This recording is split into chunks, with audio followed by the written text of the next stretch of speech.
Hello, everyone, and welcome to Wintercrest Park for CTN's live coverage of Metro Mini Baseball as the Coon Rapids Redbirds host the Forest Lake Brewers. Joe Yonda and Howie Shapiro behind home plate, and Howie, town ball, always good competitive baseball, and two teams separated by just a half game in the Metro Mini standing. Yeah, absolutely. Although you look at the Brewers, they're 12-3 on the season. I believe they won 7 in a row. Something like that, and they're hot. They come in there. You see the standings, but this should be a good one. I mean, we looked at this day, and it's going to be a hot night. But I think once the sun sets down a little bit, people are going to enjoy themselves, and this should be a good contest. They started the season 5-0 and have won 7 of 9 in the month of June so far, coming in, I think, 3 straight victories. Right. Sorry. And hungry for more. But Coon Rapids Redbirds a half game up because they have one more game in league play. So look at the visiting Rogers roster for the Forest Lake Brewers. Brandon Rogers leading things off, followed by Sean Graff. Mike Schultz is in the number 3 spot. The designated hitter Mason Molitor hitting cleanup. Yossi Scott, Brennan Blake, Joe Rydell, Stephen Golden, and Jackie Faustin. And then you're going to see tonight on the mound for the Redbirds, Zach Rustad, the lefty, comes in with a 1-1 record. He's pitched 13 in the third inning. He's given up 15 hits, 12 runs. 4 of those runs earned. He comes in with a 2.70 run average.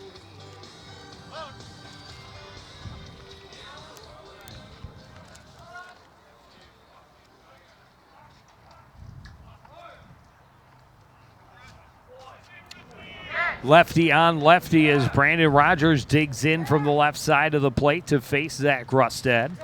Rogers steps to the plate. He's hitting .222 on the season. Fastball called a strike on the inside edge, 0-1. Well, you talked about winning 7 of the last 9. This is a team that actually is hitting under 300 as an average for a squad, but has 12 wins on the season. Off-speed pitch stays inside, and it's even at 1-1. Kirby Peary behind the plate for Rustad tonight. Fastball hit on one hard hop to first. Played easily by Paulson. He wins the race to the base for out number 1. Yeah, Jake did a nice job really just keeping his body in front of the ball, and as you mentioned, that came to him pretty quickly. Bring up first baseman Sean Graff for the Brewers.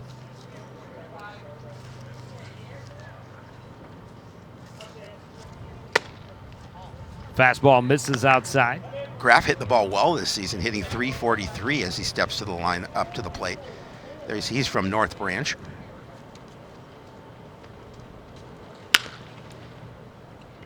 Got in front of that one, rips it foul down the third base line, evens the count 1-1.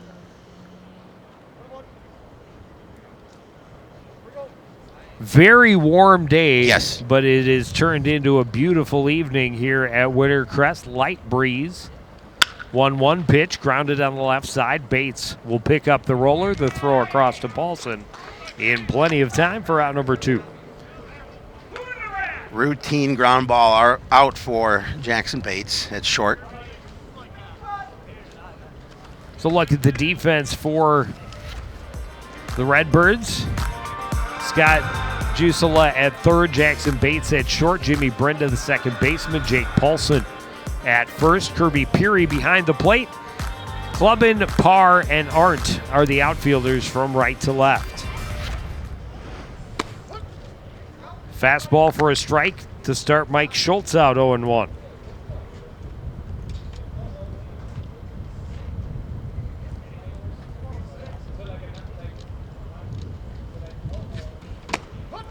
And another fastball right on the outside edge at the knees. 0-2.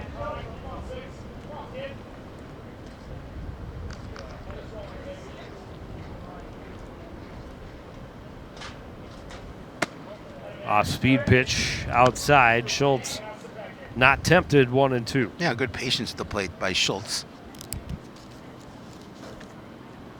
He's hitting .238 on the season. Another miss just off the outside edge.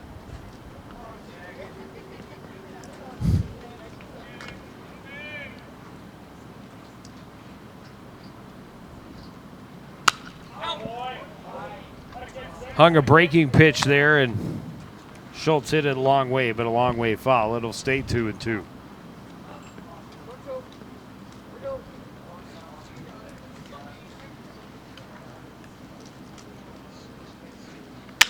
Another curveball. This one hit into short right field for a 2-out single. Nice at bat by Schultz. Is able to just find the green with that base hit. Try and keep this first inning alive for the Brewers. That'll bring up the designated hitter, Mason Molitor. Tall left-handed hitter. Tall is right. He's hitting .310 on the season.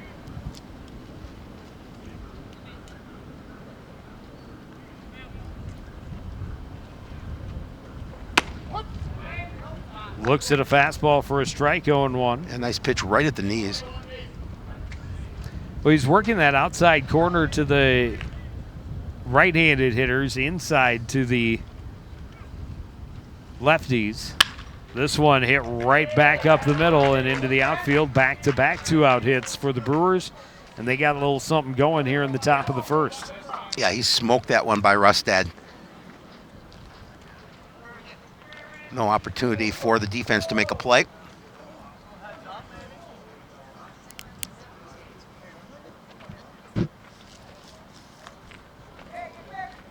And now center fielder Yossi Scott, after 2 quick outs, back-to-back 2-out hits.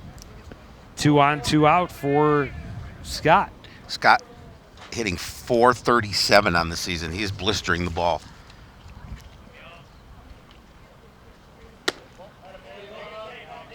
Rustad misses outside, 1-0. Rustad's got to be careful what he offers here.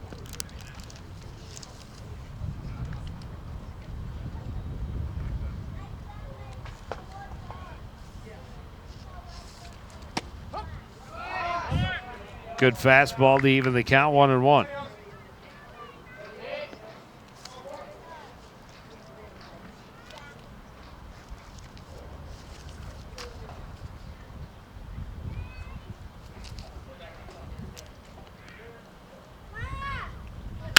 Off-speed pitch, hit hard into right center. It'll fall and run the gap. 1 run will score. Molitor being waved home as well. He will score without a throw. A 2-run double for Yossi Scott, and the Brewers are on the board. Well, he stepped into that pitch and he drilled it to the fence in right center. No opportunity again for the outfield to get to it. It was low, it was hard, and it came out there quickly. And with 2 out, the runners off with the sound of the bat. Molitor able to score without a play at the plate. And now Brennan Blake trying to keep this 2-out rally going. Fastball called a strike on the outside edge, 0-1. Blake hitting .250 on the season.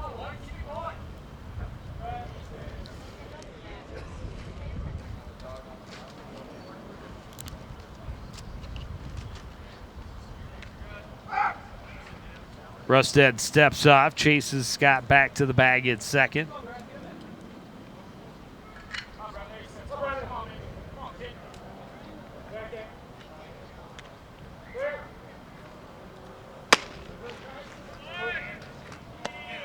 Blows it past Brennan Blake. Blake was geared for that fastball, but actually got out ahead of it.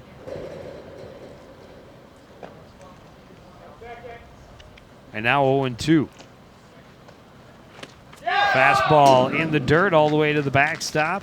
Scott will take a turn at third and stay there on the wild pitch. Well, we talk about all the time the real estate behind home plate here at Wintercrest, and easily to third. That ball takes a funny hit off the fence, and you've got an opportunity to advance a couple of bases.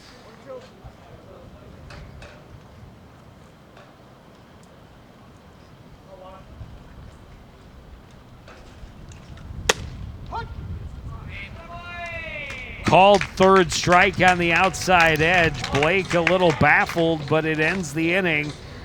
3 straight 2-out hits, 2 runs across for the Brewers. Redbirds look to respond in the home half of the first after this on CTN.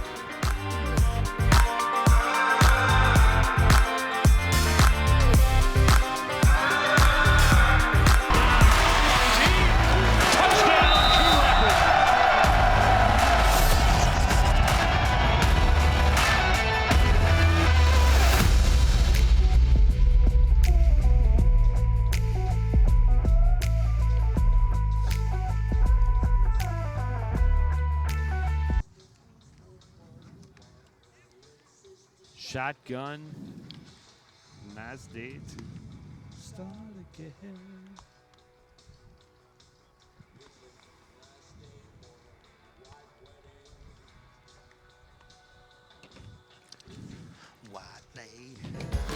As you know, CTN's on YouTube, and we're on in a big way.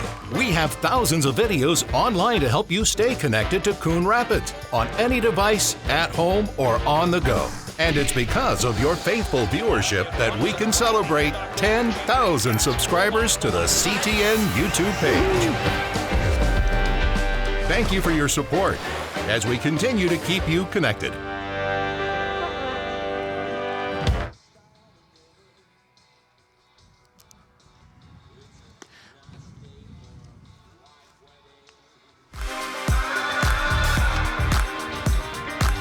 Back at the ballpark, town ball between the Coon Rapids Redbirds and the Forest Lake Brewers. Brewers with a pair in the top of the first inning. And now Xander Parr leads the lineup at the dish, hoping they can answer. Jake Paulson in the on-deck circle, Kirby Peary behind him. And then Scott Jusela in the cleanup spot. Arndt Brenda Reeves, the designated hitter, hitting 7th. Jackson Bates and then Jason Clubbin. 1-0 pitch grounded to the right side. Faceoff Austin is up with it over to Graff for out number 1. Quick first out in the field for the Brewers here. There's a look at Davis Bryan. Comes in with a 5-0 record. Coon Rapids native.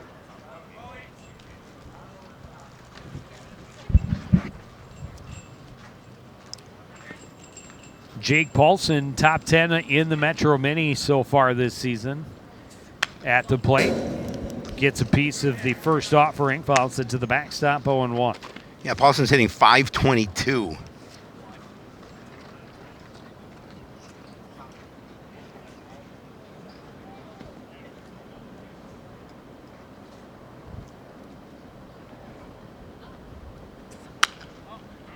This one fouled back and out of play. And quickly, Davis Bryan ahead in the count, 0-2.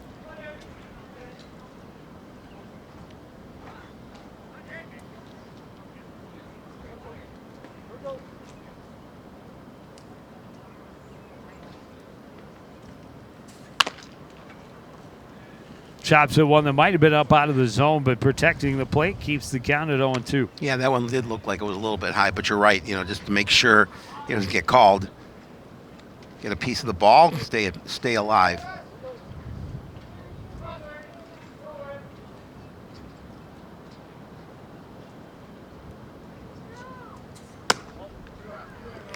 That one misses outside. Paulson thought about it, but kept the bat on his shoulder, 1-2.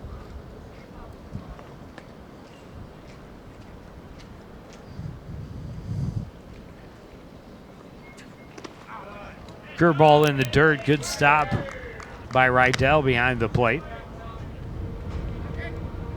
Of course, nobody on base matters. This is true.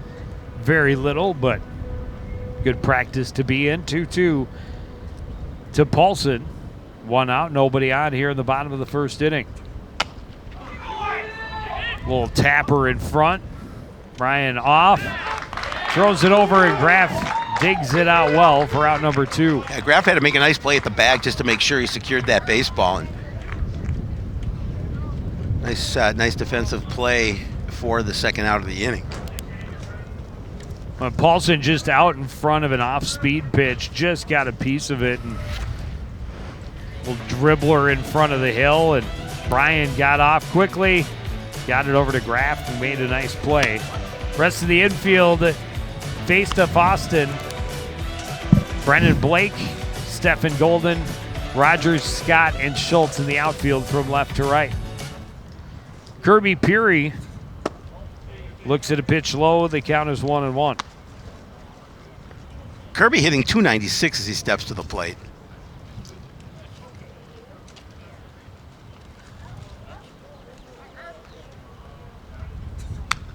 Not positive, but this may be the first he's caught in the Metro Mini season.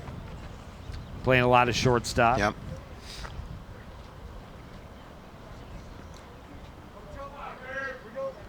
It's a catcher-rich club. It is. Curveball, That's back mine. and out of play. Oh, what Almost. an effort. Right off my fingertips. You were right there. Next time. Next time. I would have had a free bag of popcorn. It'll stay 1-2 to Peary with 2 out. Brewers with a 2-run top half of the first. Brian tried to tempt him with something outside. And I think Brian Peary thought he. not bite. I was gonna say, I'm sorry. I think he thought he had him as well. Goes back to the fastball, and Peary hits it into center. Waiting for it is Scott. That's out number 3. The Redbirds down in order. The Brewers, a 2-0 lead after the first. You're watching Town Ball live on CTN.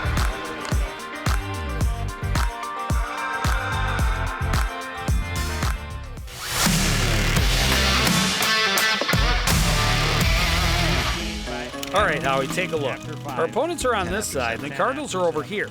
Where's the line of scrimmage? Right here. Good. So obviously the Cards want to get the ball downfield anywhere over here, and the other guys are pushing back this way over here. So one strategy would take... Hey, Joe! What? Tic-tac-toe, I win! Impressive. I'm all right with a 2-0 win. Yeah. Or a 3-2 Redbirds win. That mustachio devil behind the plate.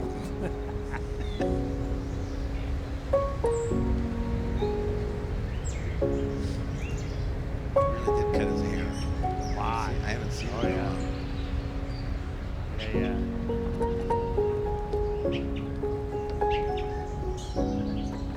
I thought his long hair looked really good, really Yeah. healthy, and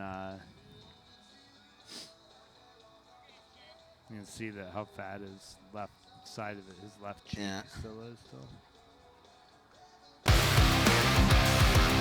Back at Wintercrest Park, CTN coverage of Metro Mini Baseball. The Brewers, 2 runs on 3 hits in the top half of the first inning. The Redbirds not able to respond in the home half. And now Rustad back on the hill. Face the lower third of the order for Forest Lake. Well, as you mentioned, that damage came with 2 outs in that top half of the first. All 3 hits with 2 outs, pair of singles, and then a 2-run double by the center fielder, Yossi Scott. This is catcher Joe Rydell. Fastball right down the pipe, strike 1. Rydell hitting 270 on the season.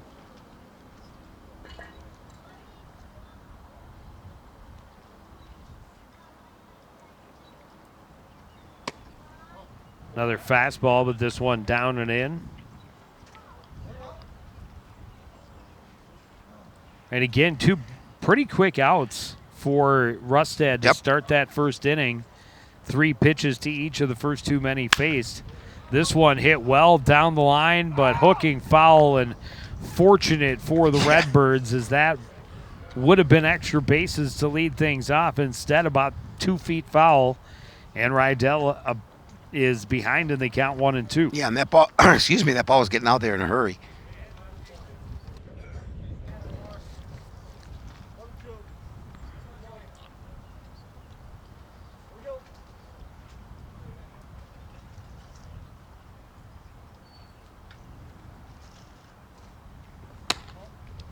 Fastball misses high.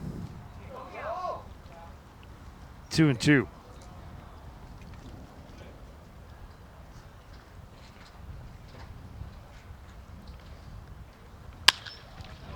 This one hit into short center. And Rydell, leadoff single. Already 4 hits here tonight for the Brewers. And we're going to have a courtesy runner.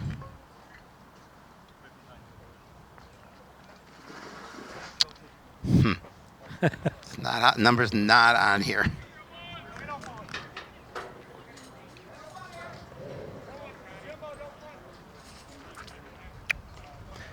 This is Brad Radke, the old Twins I got pitcher. Jackson Schneider. Oh, That's do you? number Okay. 33 on their. Oh, yes. Here's his name, but with no number next to it.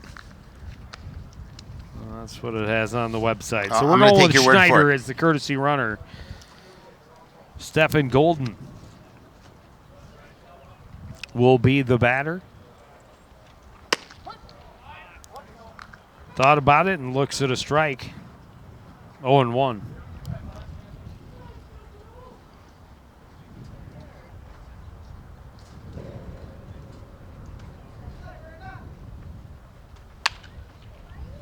This one fouled off and out of play.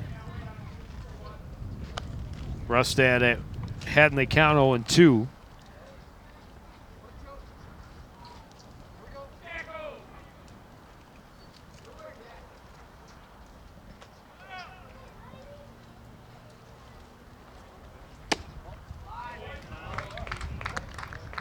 Fastball inside, and Golden wisely holds off. Yeah, Schneider not getting much of a lead off the bag at first. It's hard against the left. I was going to say, it's hard against the lefty. I agree with you.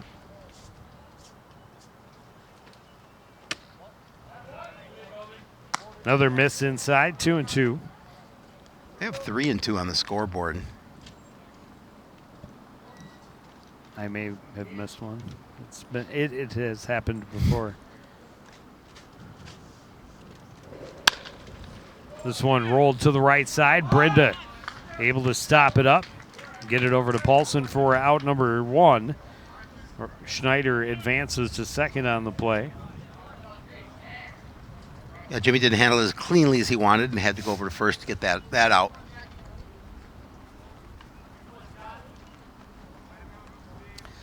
That'll bring up Jackie face to Foston.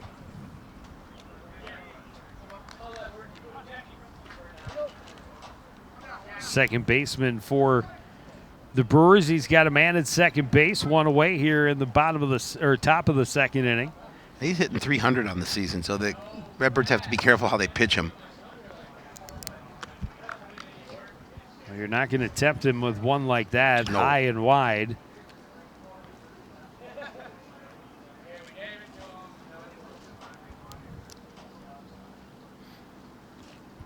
Six hits on the season, all singles.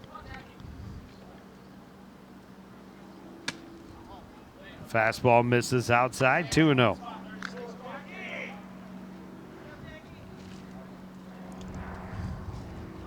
Like to see a 300 hitter in your number 9 spot. Usually gets you around to the top of the order with strong results. Got a piece of that one and put it to the backstop.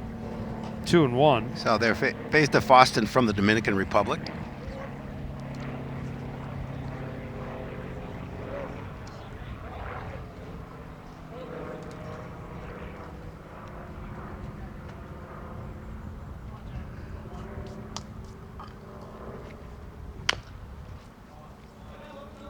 Out ahead of an off-speed pitch, and they count as even at 2-2.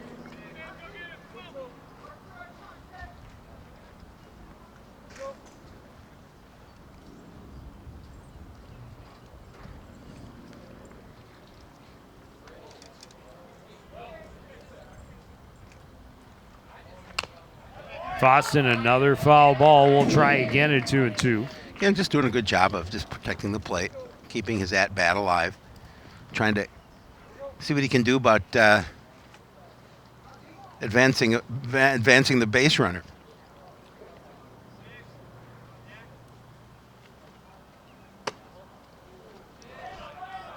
Miss outside, makes it a full count.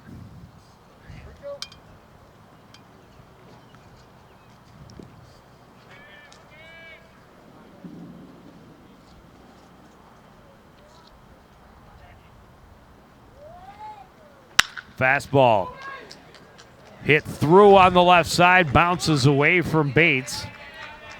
Aren't there to back it up, make sure that Schneider doesn't think about going home, but another hit for the Brewers. They've got runners at the corners with one out and back to the top of the order. Yeah, he hit that ball kind of that deep part of shortstop. Bates really couldn't get much on it. Went off his glove and into left field.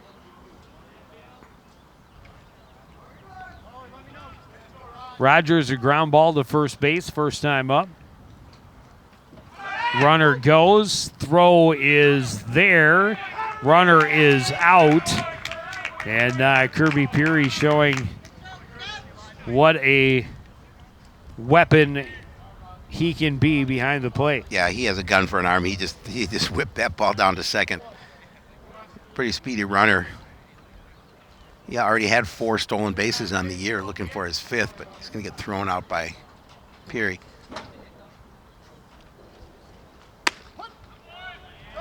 And an all-important second out. Now you just worry about that hitter at the plate, and not any additional run production would come across. And it was a called strike, and now 0-2 to Brandon Rogers.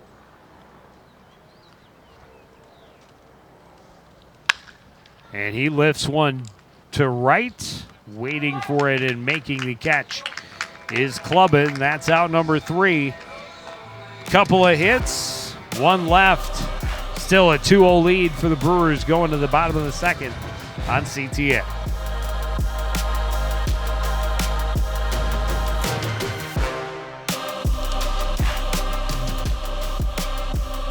Want to know the who, what, when, and where of Coon Rapids? Then follow CTN on social media. It's that simple. Whether it's Facebook, Twitter, or Instagram, keep up with local news, sports, and events. And the people who make our community such a great place to live. So give us a follow, like, share, or subscribe, and always be the first to know what's up in Coon Rapids. That's CTN, helping you stay connected.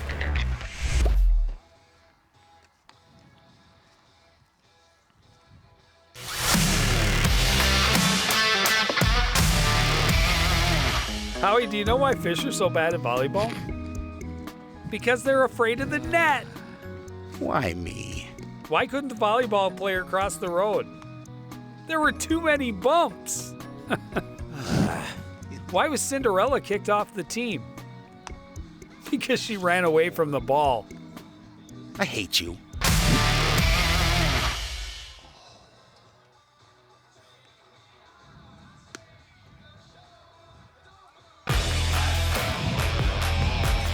Back at our 4-legged friendly park at Wintercrest. Yeah, well, hey, I want to give a big shout out to the clubhouse leader, Aaron Lindstrom, watching tonight's broadcast. Sent us a message. Love the Sports Academy tic-tac-toe. I win. Little PSA that we did. Aaron, as always, thanks for watching. We miss you. Yeah, first time that this team has taken the field without Al in the lineup in a very long time. Deciding after last season to hang up the cleats. First pitch. Jusela hit it on the line, but Golden snared it at third. 1 pitch, 1 out. How's that for starting the inning with a bang? Yeah. And that was the first one I think we've seen Brian kind of hung that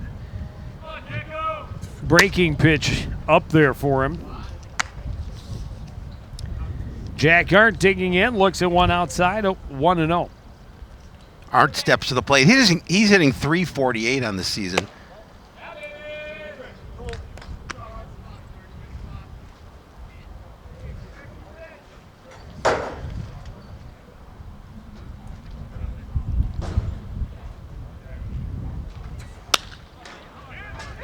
High fly to short right center, long run, and a sliding catch by Mike Schultz for out number 2. Yeah, nice. I thought maybe that ball was going to find the green, but Schultz did a really good job of running under it, and as you mentioned, sliding to make that catch.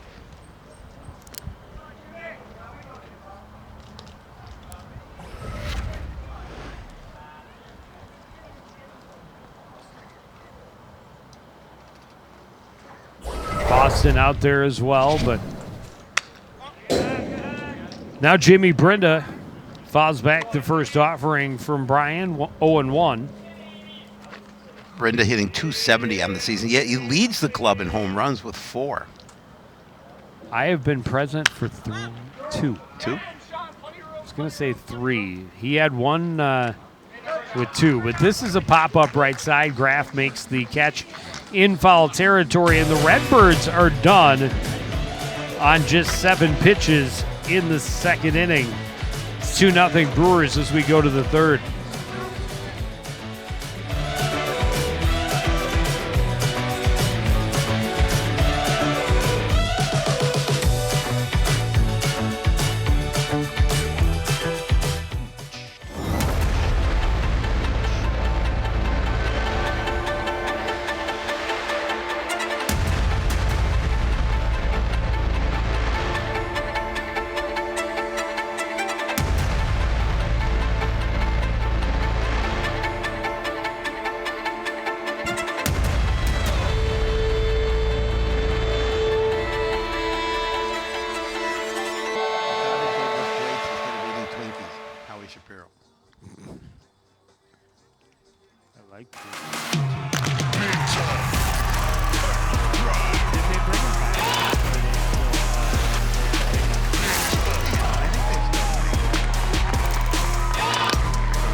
Dusk continues to settle over the field here at Wintercrest Park as we get set to start the third inning.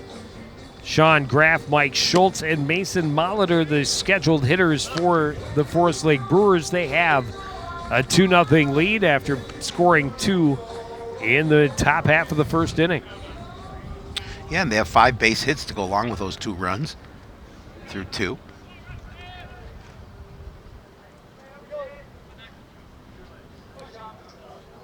Graff a ground ball to shortstop in his first at bat. Looks at a pitch down and in, 1-0.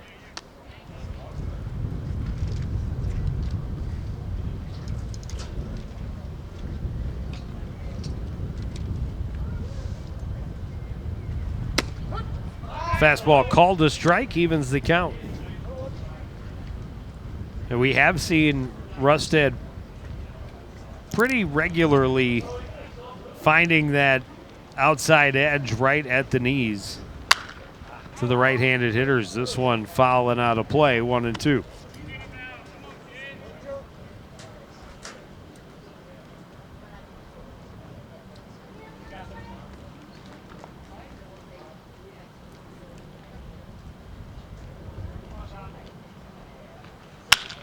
Reaches out for that one on a line. Paulson in position to make the play for out number 1.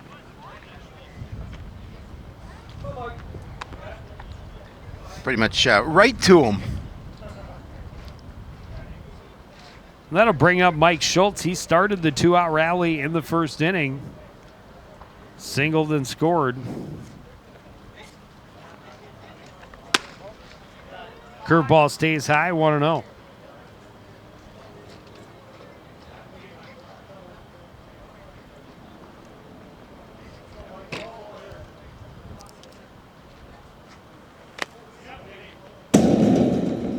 Fastball down in the dirt, skips to the backstop, 2-0.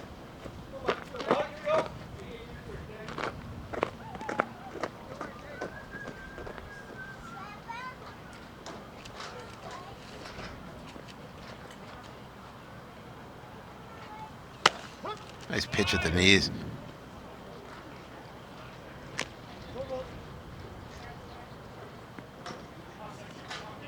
That's the one that he has found that spot with great regularity, especially to the right-handed batters. Almost all of the hits, I think, on hanging breaking pitches. That one, again, kind of stayed up in the zone a little bit more than he wanted. Schultz fouls it to the backstop, 2-2.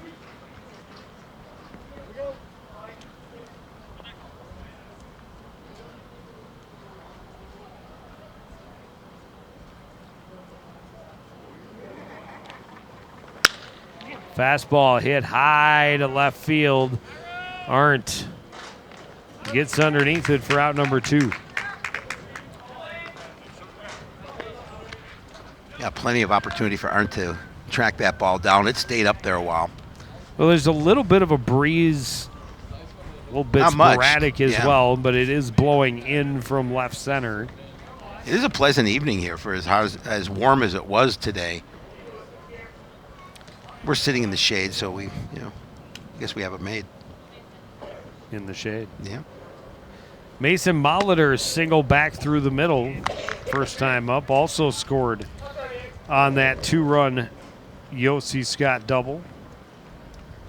Goes fishing for one that might have been a little bit low there. 1-0. Or 0-1. One of those. Off speed pitch and another swing over the top, 0-2. Yeah, great spot for him to be in here at 0-2. And the count 2 away, get out of this inning relatively quickly if they can. Rustad could certainly use a quick inning. Yeah.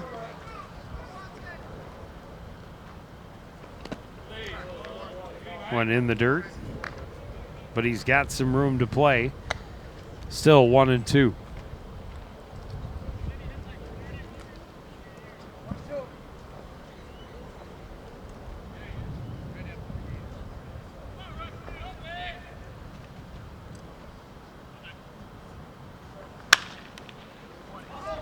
High behind second base. Turning was Brenda, and it fell.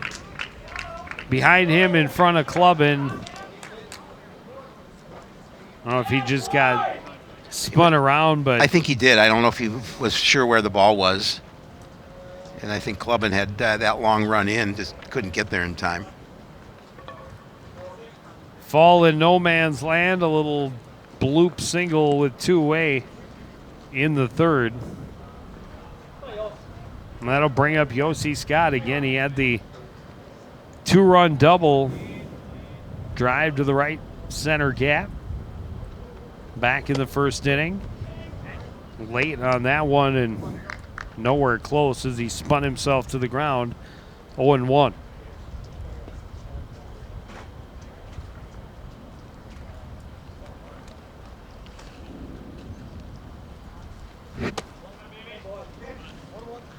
Rustad misses down and away. This time Scott keeps the bat on his shoulder, 1-1.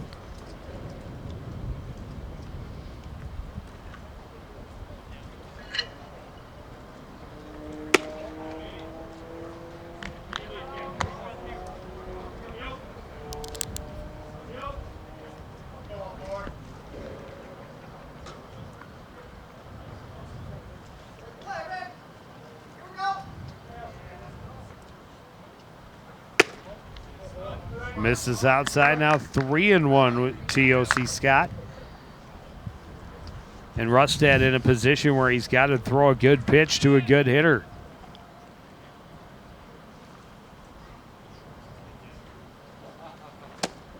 Swung on and missed, and the count is full. Yeah, he kept that pitch low, probably ball 4, but Scott wanted to make sure he had an opportunity. It looked like a ball he thought he may be able to drive.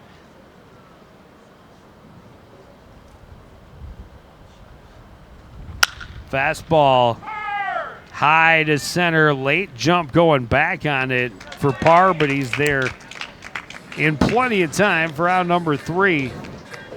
We go to the bottom of the third. It's Forest Lake 2, Coon Rapids 0. You're watching Metro Mini Baseball on CTN.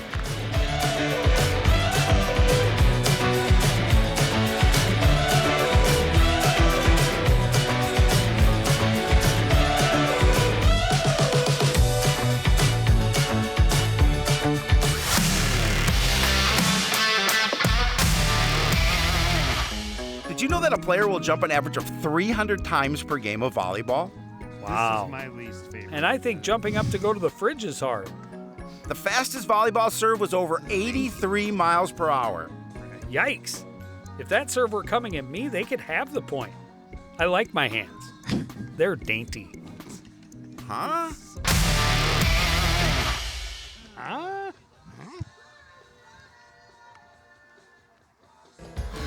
As you know, CTN's on YouTube, and we're on in a big way. We have thousands of videos online to help you stay connected to Coon Rapids on any device, at home, or on the go. And it's because of your faithful viewership that we can celebrate 10,000 subscribers to the CTN YouTube page. Thank you for your support as we continue to keep you connected.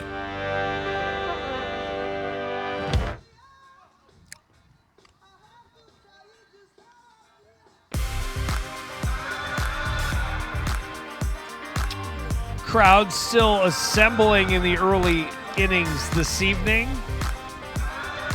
Those who missed the top of the first missed all the scoring so far. Forest Lake Brewers with 3 straight 2-out hits to drive in those 2 runs. And so far, their pitcher, Davis Bryan, has not allowed a base runner. Justin Reeves, the DH, leading off, trying to end that streak for the visiting team's starting pitcher. This one fouled back, out of play, evens the count, 1-1.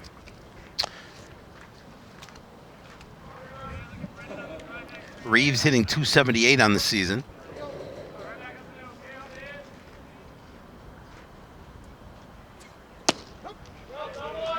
Curveball breaks in just the right place for Davis Bryan, gets him ahead in the count, 1-2.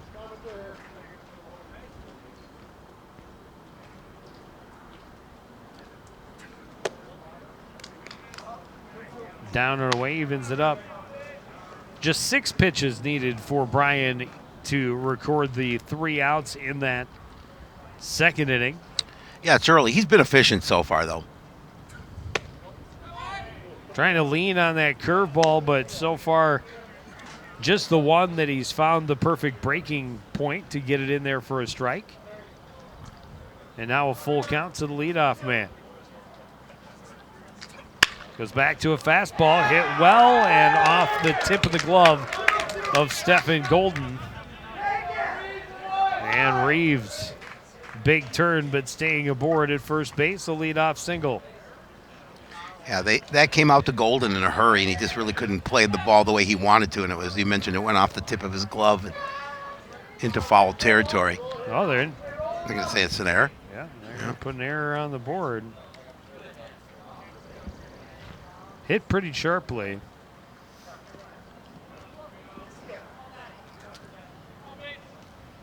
On the board is an error. First base runner of the night for the Redbirds, Jackson Bates. Backs away from a fastball up and in. Bates hitting .316 on the year.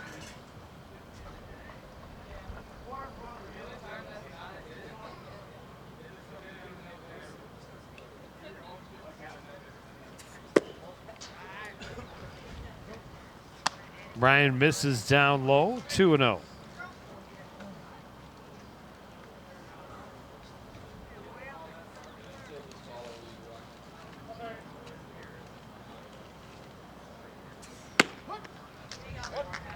Off speed pitch, in for a strike.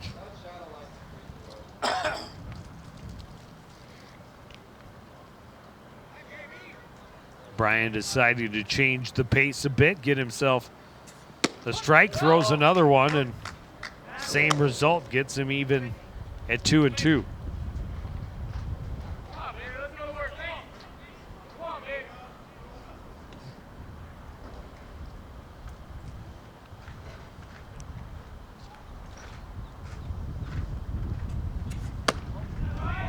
And now up high, a full count. Bates trying to see if he can earn a walk here in this situation. So Bryan had just 6 pitches in the second inning, has thrown at least 6 pitches to the first 2 batters, to each of the first 2 batters.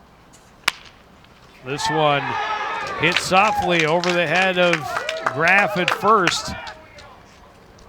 So an error and a single.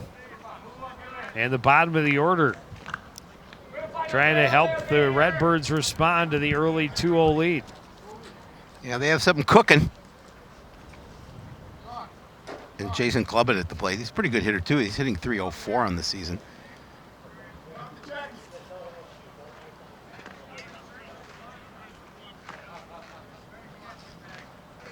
Now with 2 runners on, nobody out.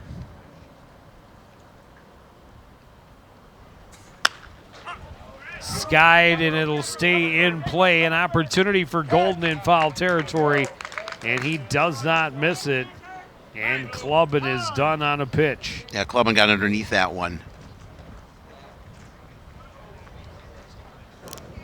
Back to the top of the order, Xander Parr grounded out to second base. Back in the first inning, as you see Golden tracking it well, staying with it, and quickly taking a look at what Reeves was doing at second base. He ran through those golden rays of sun to get that ball.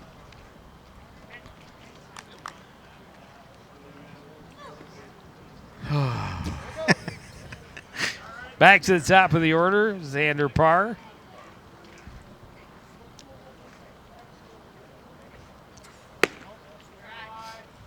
Breaking pitch, misses down and away.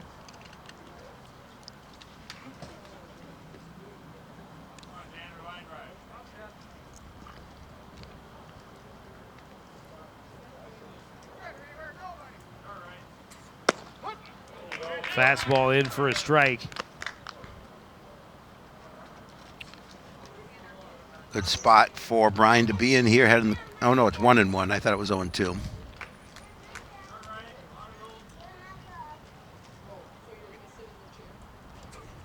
Curveball hit high to center field. Back and now coming in is Scott. He'll make the catch. Reeves tags, takes a couple of steps, but he's not going to test the arm. And there's 2 down now with those runners at first and second still.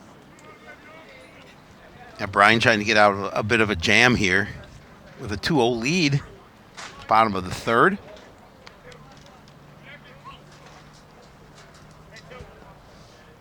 First baseman Jake Paulson. Grounded one back to the pitcher. Curveball hit foul and out of play.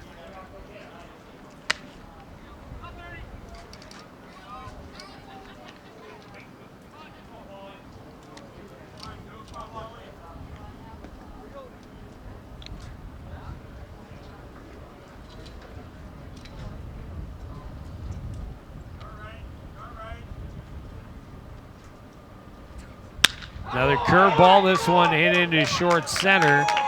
They're going to turn Reeves and send him home. The throw is going to go to second.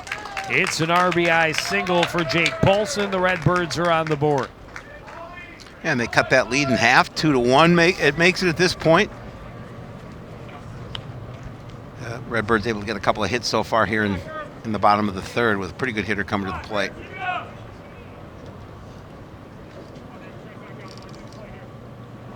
Perry, a fly ball to center field his first time up. Now with Bates at second and Paulson at first, 2 away. See if he can extend the inning and perhaps tie the game or more. One misses high for Brian, 1-0.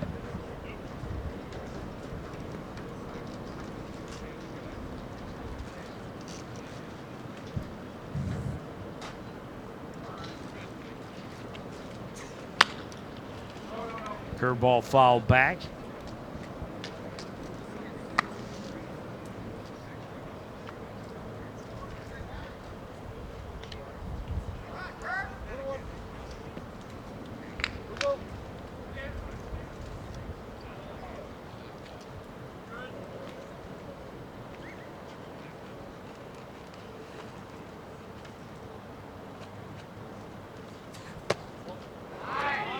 Pitch misses low, 2-1. Nice job holding off on that one. A little bit low. Brian being very cautious, Yep. taking his time with Bates at second. And Peary at the plate, trying to protect that one-run lead. Curveball is in for a strike. It's 2-2. That one just finds the outside portion of the plate.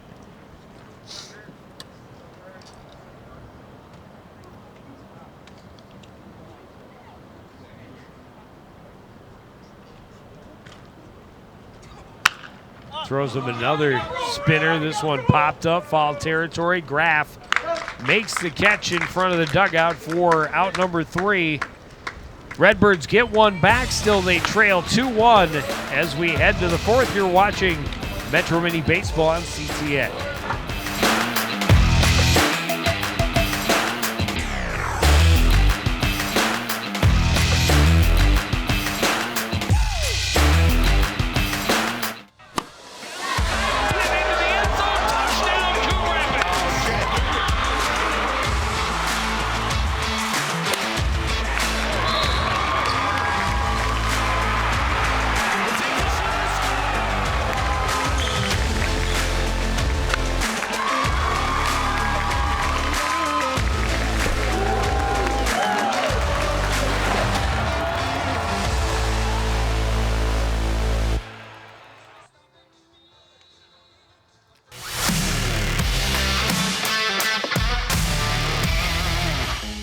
All right, Joe.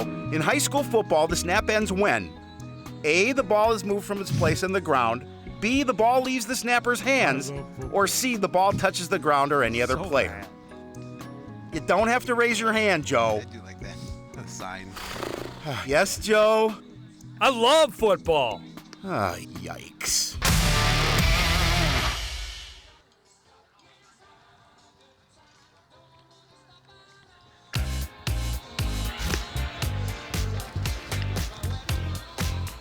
Sun, not long for this day Nope. as it sinks beyond the trees to our west. And the lights come into full effect at Wintercrest Field. A little town ball on a beautiful summer evening. Joe Young, Howie Shapiro behind the plate. For tonight's action, the Brewers came out, scored a pair with 3 straight 2-out hits in the first. The Rapids able to make an error cost the Brewers in the bottom of the 3rd. Able to cut the lead in half, but it left a couple of runners on base. Brennan Blake leading off here in the 4th. He struck out back in the 1st. Oh, with Rustad out on the mound too, then now they got that one run to cut that lead to 1.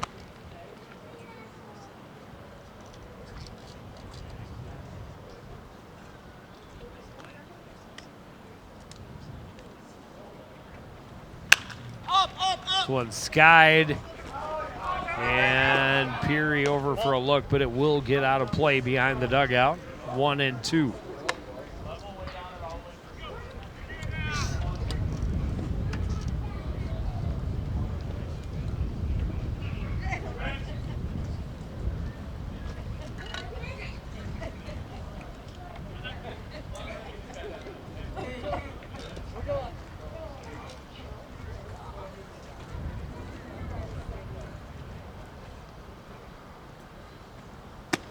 Curveball pitch. in for a called strike. Second time that Blake has been punched out at the plate. Only 2 strikeouts of the night so far for Zach Rustad. Yeah, and that was just a pretty pitch to get that strikeout.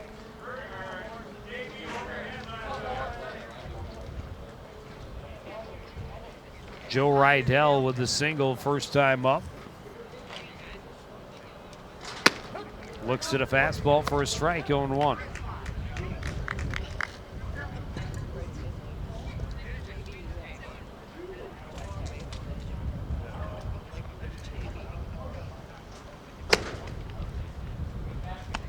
Just off the outside edge, 2-2.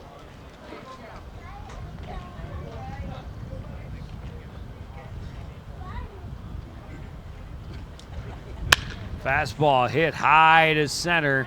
Long run for Parr, but he's there for out number 2. Yeah, Parr did a nice job of just tracking that baseball, making sure that he was in the right position to make the catch.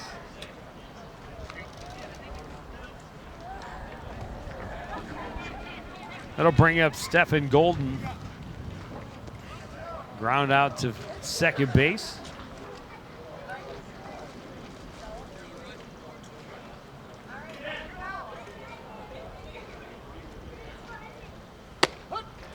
Good fastball to start 0-1 for Zach Rustad, looking for his first 1-2-3 inning.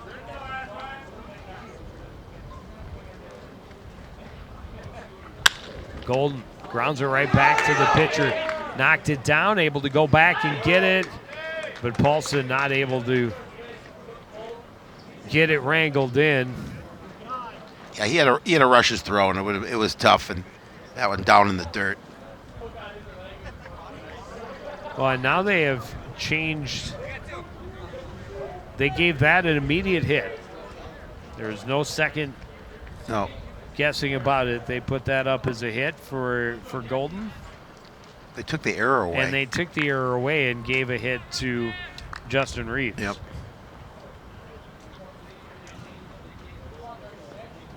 Which I thought was fair. I agree. Considering how quickly it got to Golden at third.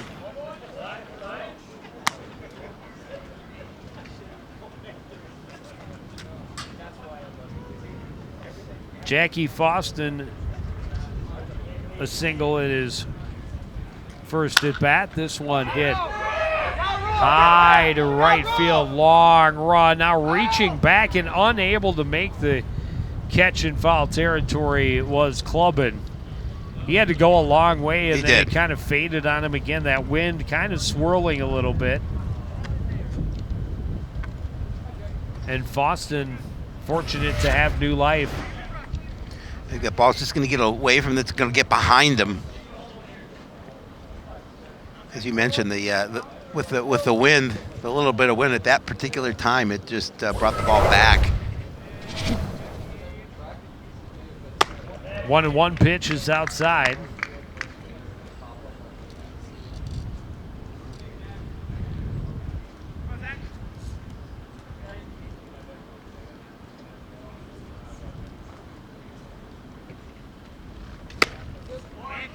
Good fastball blown right past him, evens the count at 2-2. That was the 5th 2-out hit of the evening for the Brewers. 5 of their 7 hits coming with 2 away. Called third strike. Foston thought it was down and maybe outside as well, but he starts with a punch out, ends the inning with a punch out. It's 2-1 as we go to the bottom of the 4th.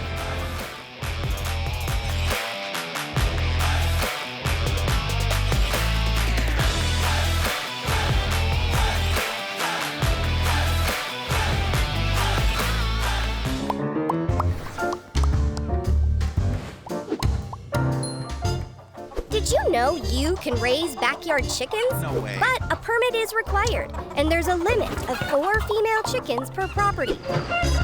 No roosters or other fowl are allowed. And there are specific rules for the chicken coop and run. For more information on this and other city codes, log on to coonrapidsmn.gov. Would you like to have chicken? Not if I lived in the city.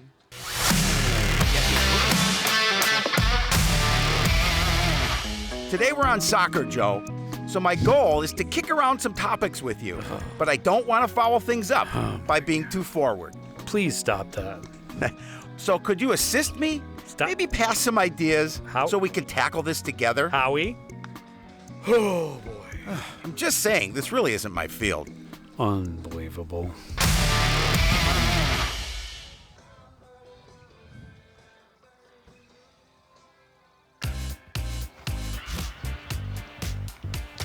Starting the bottom half of the 4th inning, Coon Rapids trailing Forest Lake by a 2-1 score. Scott Jusela led off the first time he came to the plate, and he hit the first pitch of the inning right at third baseman Stephen Golden. This time no chance as the pitch is down in the dirt and outside.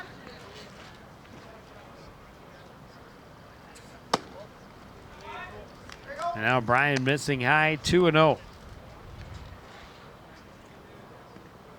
Well, and the Redbirds, again, you know, they had a little productive inning here in the bottom of the third, looking to do so in the bottom half of the fourth.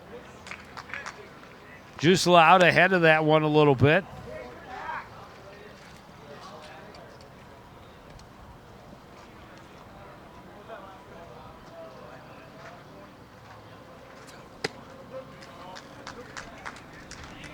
And again, and Brian able to get right back into this at bat, even it up at 2-2.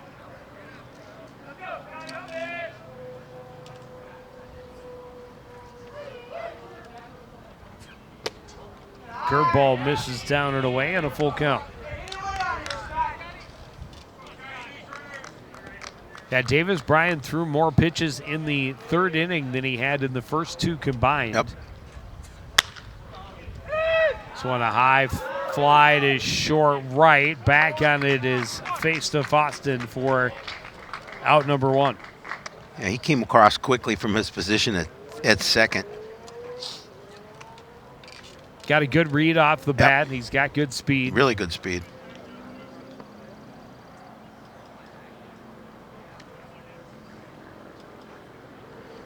And now it'll be Redbirds left fielder Jack Arndt.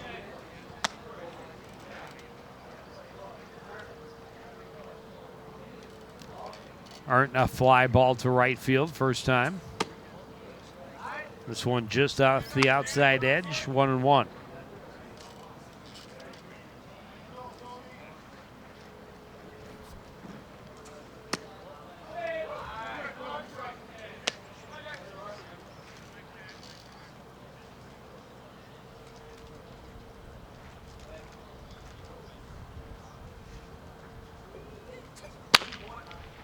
This one foul, and it's 2-2. Yeah, the Redbirds would love to have Brian throw some additional pitches here in this fourth inning.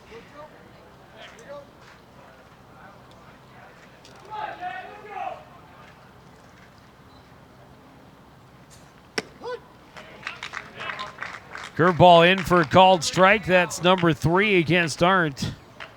Just the first strikeout of the ball game for Davis Bryant. Talk about how efficient he's been through 3 2/3. But just the first time that he's gotten a strikeout. Now Jimmy Brenda popped it up in foul territory his first time up. This one A little upstairs. not tempting at all.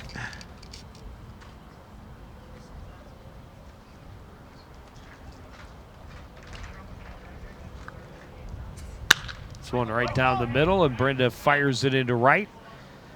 They're waiting for it is Schultz, and that is out number 3 in the fourth. We go to the fifth, Forest Lake 2, Coon Rapids 1.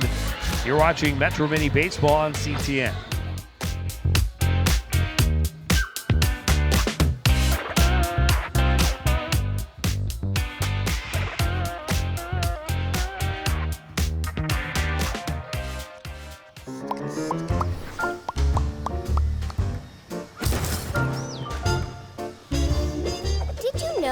City code prohibits outdoor storage of things like building materials, auto parts, household items, scrap metal, garbage, and more. No one cares about Thank you for helping our city look its best. Right?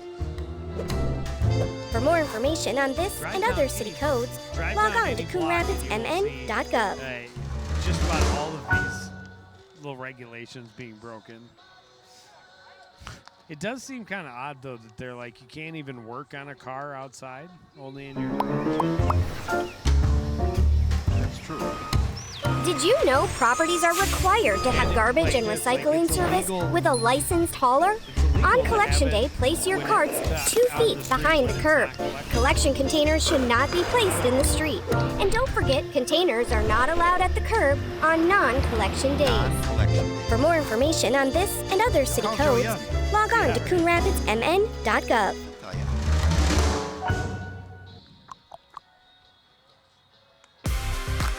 4 innings complete, and we have a 2-1 lead for the visiting Forest Lake Brewers. Joe Young, Howie Shapiro behind home plate. A very pleasant evening. Yeah, not a huge crowd at the ballpark tonight. But you're right, it is definitely pleasant. I think people maybe thought it'd be a little too warm to come sit out here, but it is nice. Top of the order here in the top of the 5th for Forest Lake. Brandon Rogers 0 for 2 this evening. His third chance against starter Zach Rustad.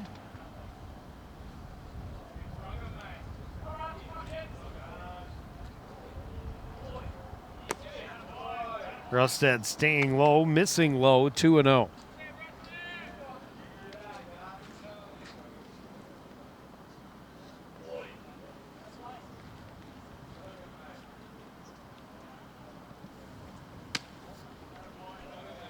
And now inside 3-0. Well, not the way you wanted to start here.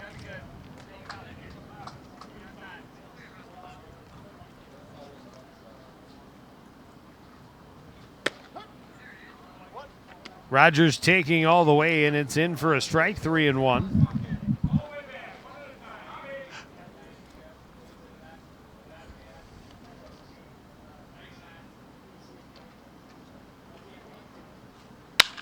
This one hit back through the middle. Nice backhanded stop by Brenda over to Paulson for out number 1. That was a pretty play, and it took a really nice bounce right into his glove, but he did a nice job of getting to the ball and then quickly turning and throwing to the bag.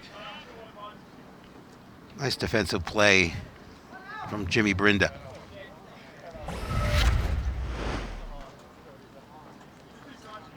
Off the bat, I didn't I thought it was going to be a hit. Nope. I didn't think there was any chance for Brenda to close the gap, but he was able to do so.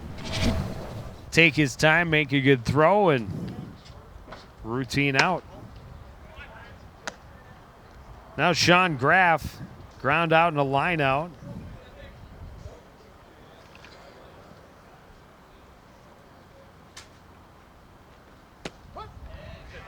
Good pitch there to freeze him and even the count, 1-1.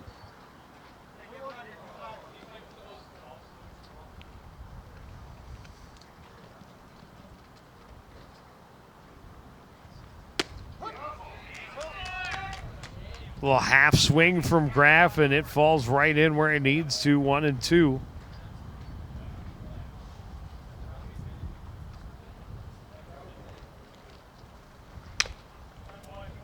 Graff out in front a little bit, got a piece. He'll see another 1-2 pitch. Well, the key is getting a piece of that baseball to stay alive. You talk about all the time, players protect the plate with 2 strikes. Able to hold off of a pitch that dives down out of the zone. 2-2 now.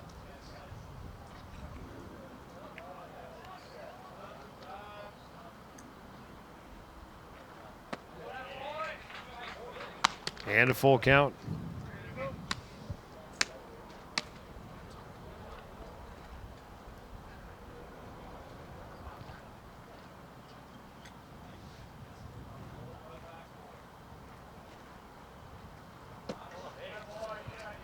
Ball 4. First walk surrendered by either pitcher. And we're in the 5th inning. Yeah, that's unusual. Comes with 1 out and keeps the Brewers streak of having a base runner in every inning alive. Mike Schultz 1 for 2. Singled and scored in the first.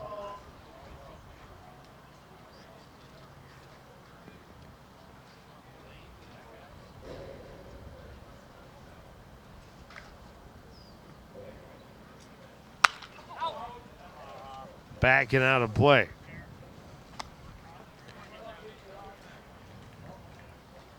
There you see the numbers on Schultz for the evening. 1 for 2. Base hit and a fly out.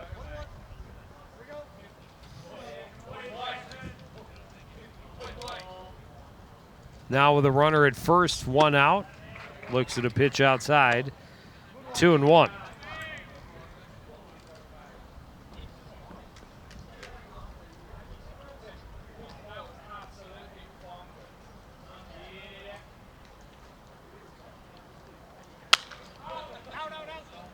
Back and will get out of play. 2-2.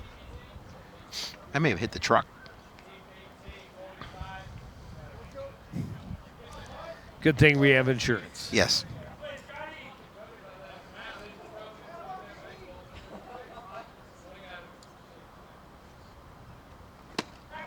Good strong fastball blown past a swinging Mike Schultz. It's out number 2. 4th strikeout of the game for Rustad.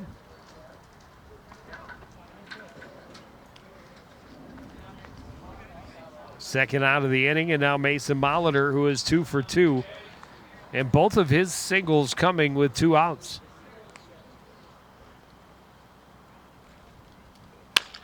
This one hit on the right side, but in Just foul foul territory where Paulson got a piece of it.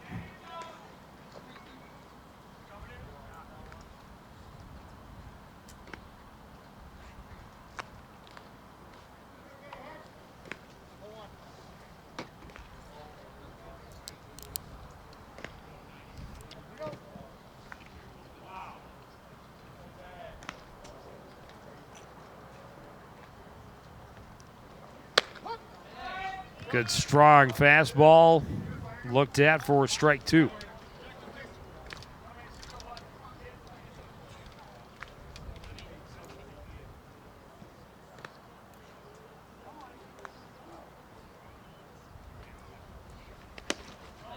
Pitch in the dirt, great stop by Peary. Make sure that Graff had no thought of getting into scoring position. Kirby, a really good defensive catcher. We saw him throw out a base run earlier in this contest.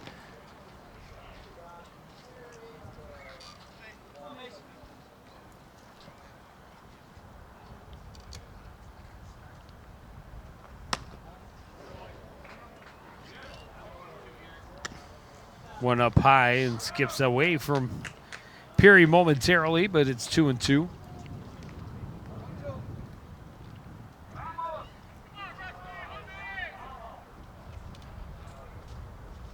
Two outs and a 2-2 pitch. Swung on and missed. Back-to-back strikeouts for Rustad to retire the Brewers in the 5th. Still, Forest Lake leads 2-1. Redbirds at the plate after this.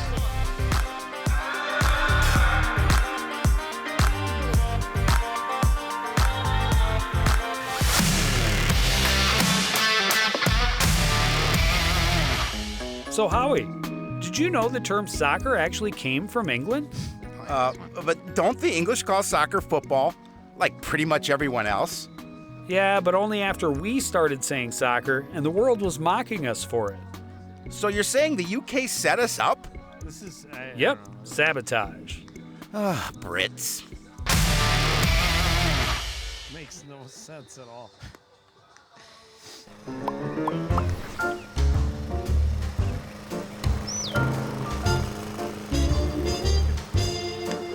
Did you know Coon Rapids has a city code regulating the height of your grass? Grass and weeds must be kept under 8 inches high. Thank you for helping our city look its best. For more information on this and other city codes, log on to coonrapidsmn.gov. Actually, I don't. It's part of my rant, but. Back at the ballpark, Forest Lake, a pair of runs in the top of the 1st. Coon Rapids got one back in their half of the 3rd, and that is all the scoring so far. The pitchers pretty much taking care of business. They Davis have. Bryan Gave up 3 hits in that third inning, but those are the only 3 base runners he has allowed. Justin Reeves, foul ball, just gets out of the field. Sean Graff, a great effort from first. Yeah, he just ran into the fence. He had a little less real estate.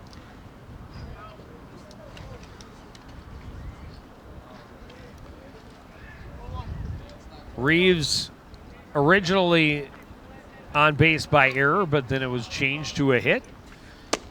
Solid line drive right at the third baseman. Looks at a fastball, strike 2.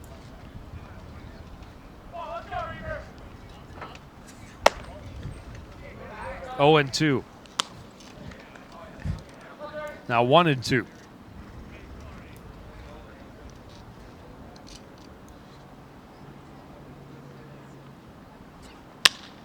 Off-speed pitch, high fly to short center. Back on it is Foston. He makes the catch for out number 1. Even backtracks quickly. Hey, he was a fair piece out into the outfield to make that catch. Covers a lot of ground. He does. Jackson Bates now.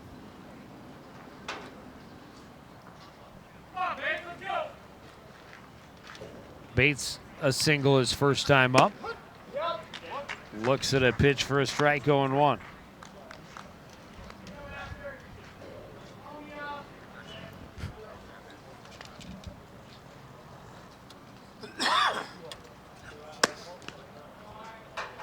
Brian tried to pull the string, missed outside a bit.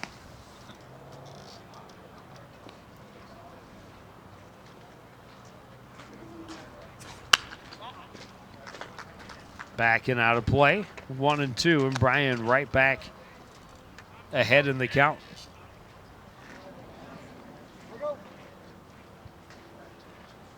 Where he has been able to stay most of the night. Curveball misses down and away.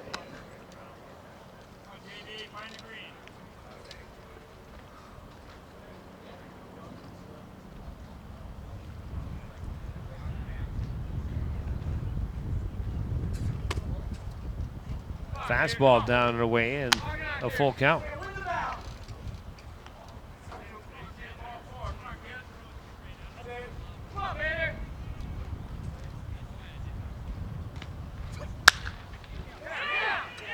Hit towards center field, long run in, but it'll fall in front of Yossi Scott. And Jackson Bates is 2 for 2. Yeah, no opportunity for the defense to get that baseball, and Bates able to find the green. He's over at first. Doesn't have to be hit hard as long as you hit it where they ain't. Exactly. He's got to find a little of that open space.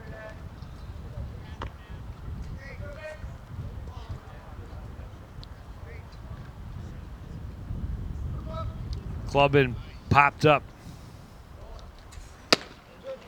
late on the fastball, and he's behind in the count 0-1.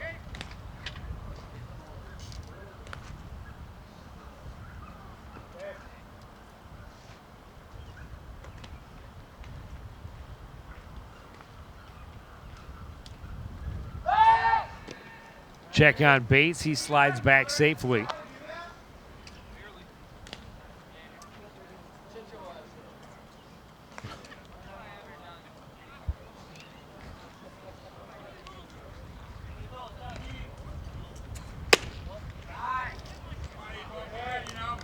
Brian misses outside. Evens the count, 1-1. 1 out, 1 on for Jason Clubb and his team, trailing by 1 here in the bottom of the 5th inning.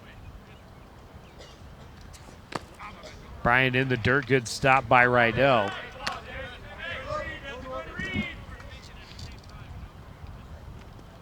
Yeah, we talk about that. Ball gets behind the catcher, that's an extra base easily. Rydell, as you mentioned, did a nice job of making sure it did not get behind him. Check on Bates, and again, he slides in safely in front of the throw.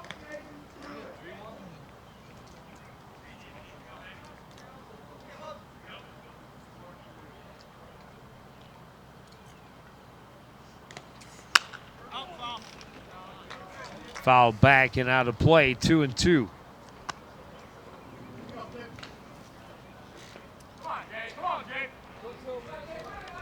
Trying to get the Redbirds back to the top of the order with ducks on the pond.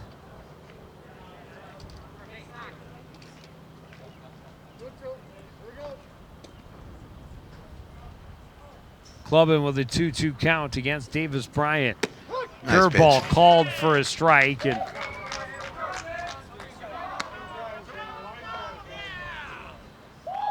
Clubbin disagrees. Yes, he did.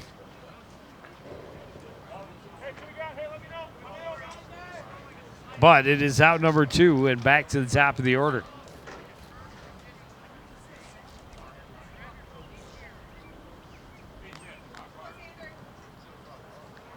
Xander Parr, a ground out and a fly out.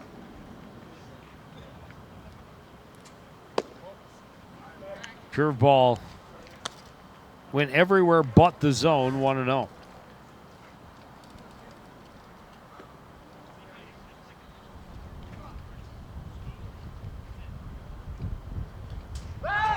Again, they check on Bates, and again, he's back safely. Yeah, they don't want Bates to go anywhere. He has one stolen base on the season.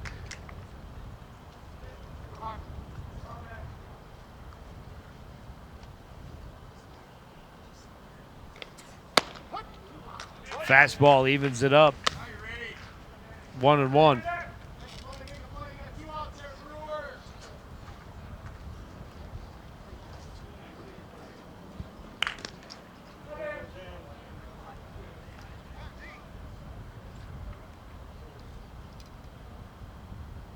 Bates is going, and this one fouled and out of play. It'll be 1-2. Yeah, Parr shaking his head. He would have liked to have had that one attempt back.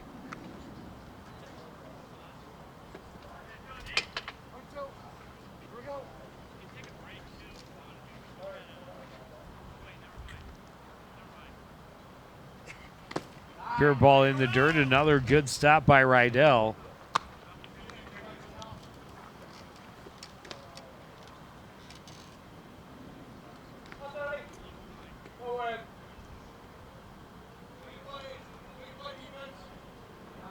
Two outs, the 2-2 count for Brian Davis, or Davis Bryant rather. He checks Bates, and again Bates is safe at first.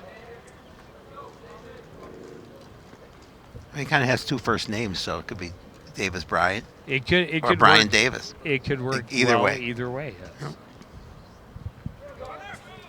Runner off again. This one popped up in foul territory and will get out of play as well.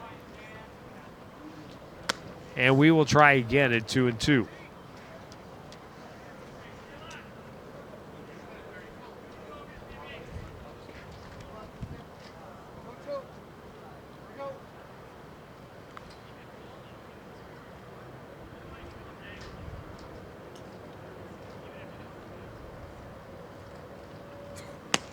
Fastball misses, full count. Good battle going for Xander Parr here with two outs in the bottom of the fifth. Jackson Bates at first base. This one hit back up through the middle, and it will get underneath the glove of Blake. Bates is going to turn, dig, and get to third base. Solid battle for Xander Parr, and he wins it with a grounder back through the middle. And that tying run now just 90 feet away. Yeah, again, he did a good job staying patient, keeping his at-bat alive, and that paid off for him with that hit up the middle.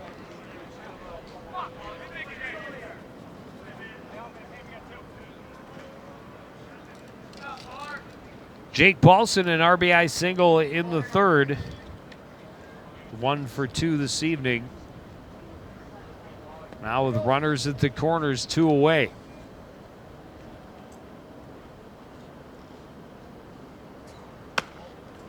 Curveball stays high, 1-0.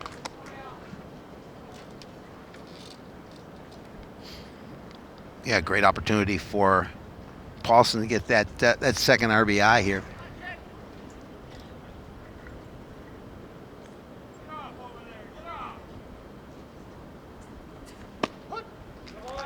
Fastball in to even the count.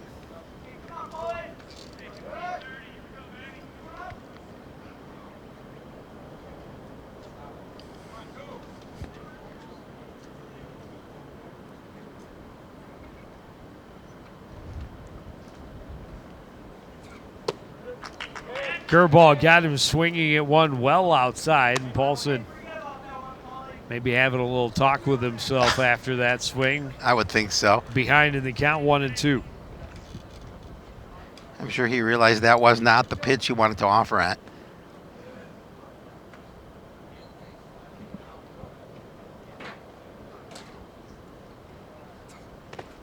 Rydell goes even further outside. A good stop again with runners on base. Curveball can be such a weapon, but it can be a dangerous one if it gets past your catcher. 2-2 with 2 on, 2 out. Parr bluffed the steal, and that got Brian thinking. Steps back on the rubber, and now Paulson steps back into the batter's box. Big high curveball and a full count. He's a pitch away from loading him up with 2 away. Or worse, potentially, if he leaves the wrong pitch for Jake Paulson.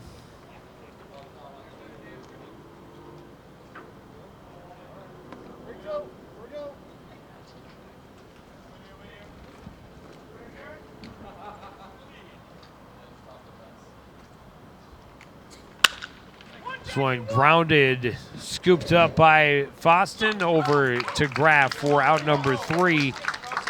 Redbirds get a couple of base runners on, but can't get that tying run home. They trail 2-1 as we go to the 6th.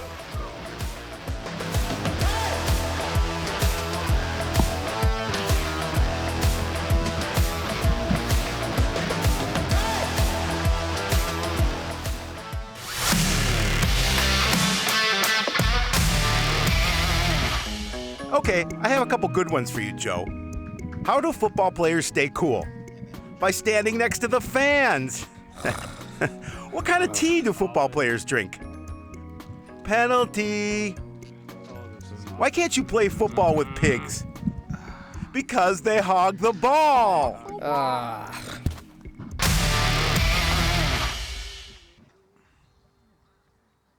105. The 4th.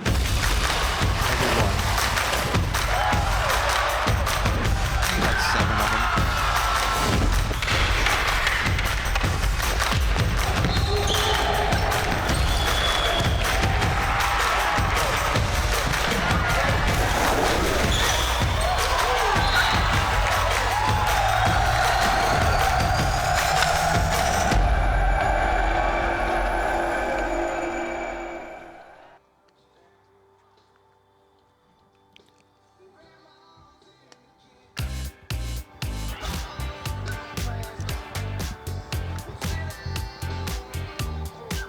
Two runs for Forest Lake in the top of the first inning. 1 run for Coon Rapids in the bottom of the 3rd. And here we are starting the 6th with a 2-1 score. As you mentioned, pitchers doing most of the work here, although 7 hits for the Brewers, 5 for the Redbirds. But the Brewers do lead 2-1. Yossi Scott, a 2-run double back in the first inning. A fly to center his last time up. Backs away from an inside fastball.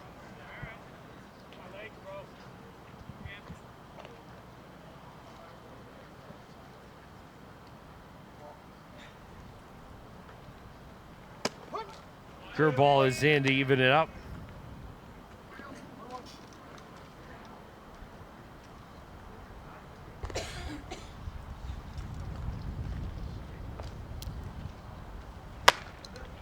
Good strong fastball still for Zach Rustad, and if my math is correct, that was pitch number 100.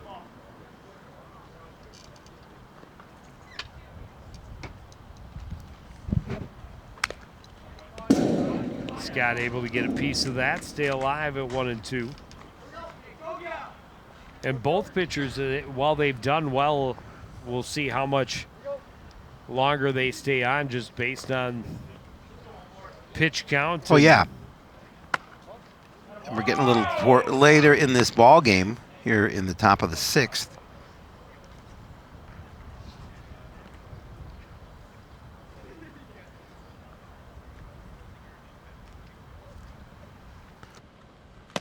Curveball swung on and missed. Third straight strikeout for Rustad. 6th in the ball game. Fanned the last 2 he faced in the 5th, and now starts the 6th by sending Scott down swinging. Brennan Blake has been punched out both times.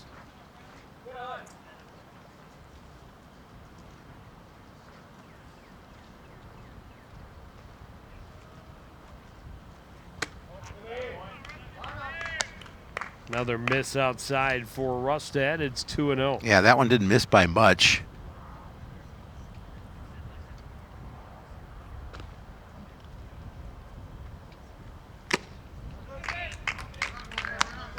Blake, a big swing, got a little piece, but it ends up in Peary's mitt, 2-1.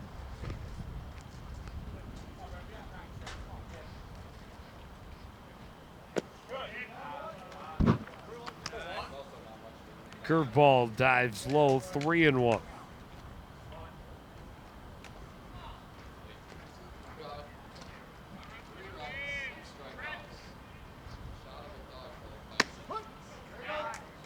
Fastball clips the outside edge, gets it back to a full count.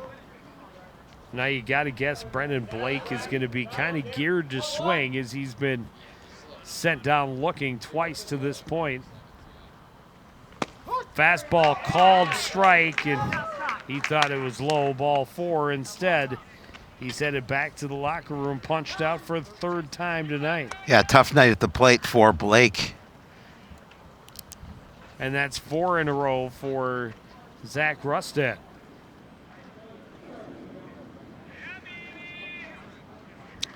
Who may be getting stronger as he continues to go.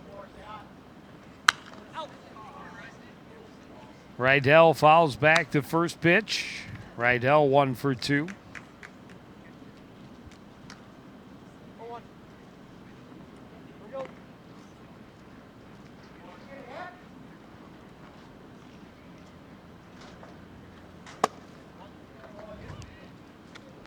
Fastball misses inside, 1-1.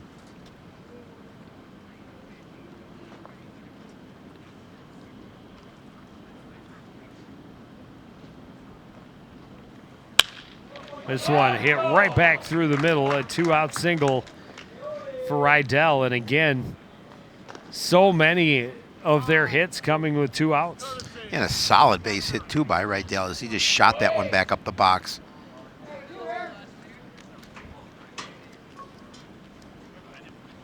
Jackson Schneider again will be the courtesy runner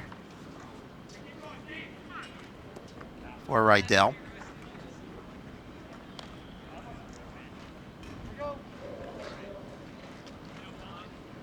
Yeah, now 6 of 8 hits have come with 2 outs. And that one off the top of the head of Stephen Golden, and he's got a free base hit by pitch. It was a clunker. Right off the top of the helmet.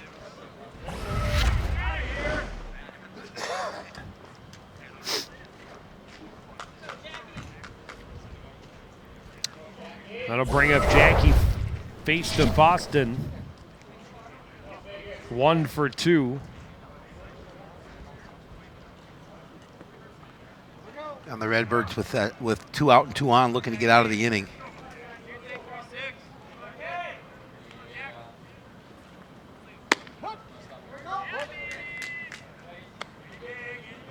Rustad starts him out with a strike, 0-1.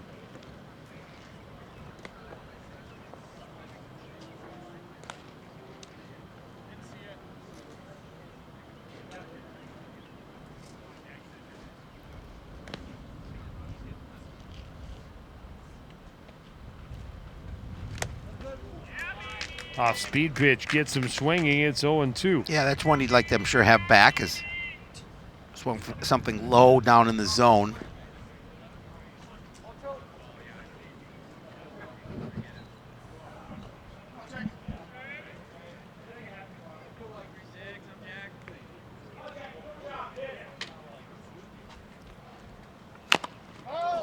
Ooh, that one popped back up and caught the side of his face, and Foston.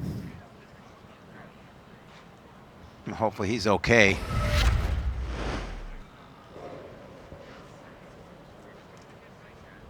Oh yeah, right on the face. Maybe right above the eye. Yeah. Give him a little extra time to. Right below the eye, Yep. on the cheekbone.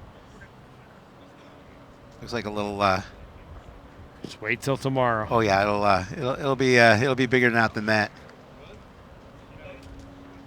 Fortunately, he's able to put the helmet back on, dig back in. He'll get another opportunity with an 0-2 count. 2 on, 2 out.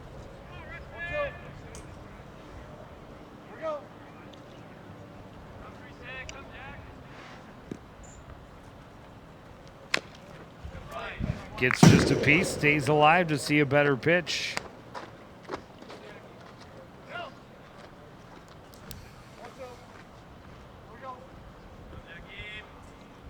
Schneider at second, Golden at first. Another 0-2 pitch. This one slapped into short right. It'll fall well in front of Clubbin. The first run will score. Golden. No, it's foul. It was foul. Yeah, it was foul. It looked like it might hit the line, but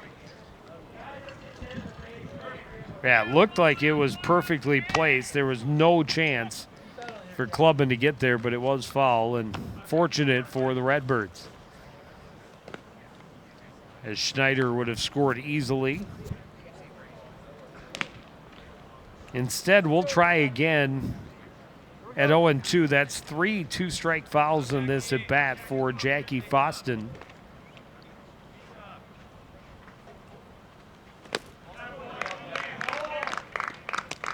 it looked like he was going to offer.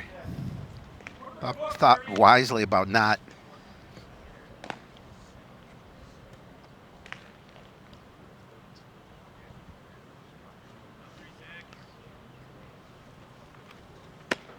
Curveball in for a strike. 3 strikeouts in the inning for Zach Rustad. Allows a couple of base runners, but leaves him stranded. Still a 2-1 lead for Forest Lake as we head to the bottom of the 6th.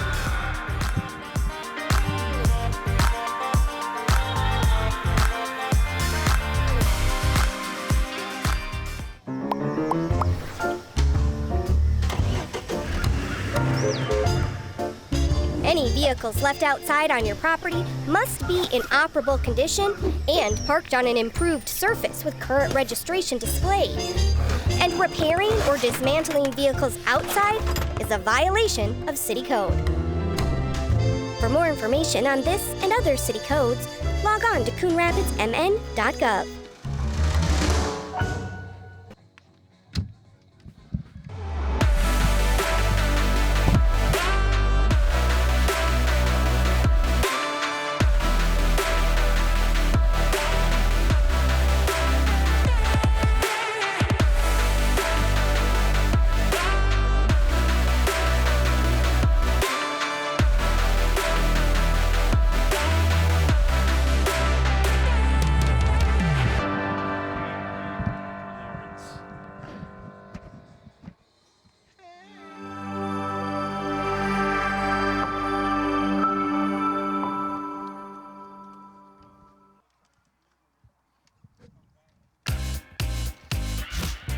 There is the tail of the tape on the board. 2 runs on 8 hits for Forest Lake. Both of those runs coming in the first inning. Coon Rapids 1 run on 5 hits. Kirby Peary leading off the inning, drops down a bunt, trying to catch him napping, and it works as the throw is into the dirt and all the way past Peary trying to advance to second, and he gets there safely. First error of the ball game, I would assume, will be charged to Forest Lake, and the tying run is in scoring position to lead things off here in the 6th. That's just the way the Redbirds wanted to start here in this bottom half of the 6th. Immediately get that runner in scoring position. They put it up as a hit and an error.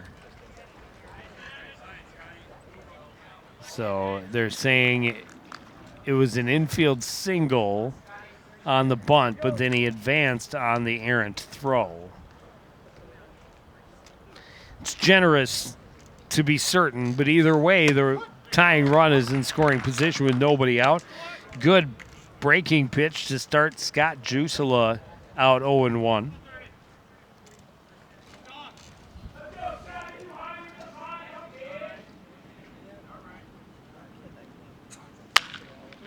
Brian tried to go back to it. This one hit into right. Waiting on it is Schultz. Tagging and trying to advance is Peary, and he is out. That was one heck of a third. throw. A fantastic throw from Mike Schultz. That's how you And that erases that lead off blunder. Look at the gun. I mean, he easily beat it to the bag. That was an easy play to make.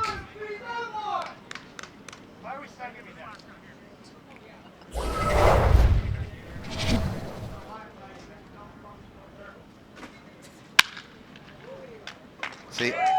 First pitch, and Jack Arndt able to pound one through the middle for a base hit with 2 away.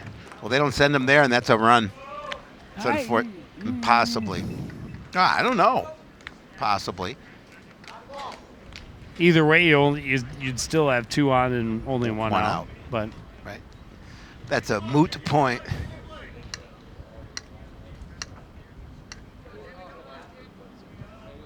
And now Jimmy Brenda.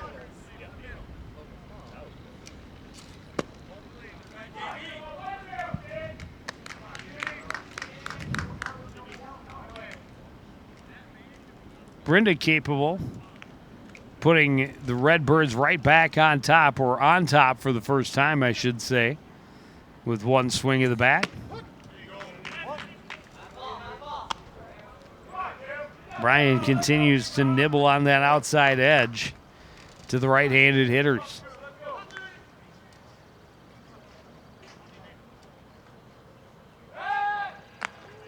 Check the runner, and Arndt is back safely.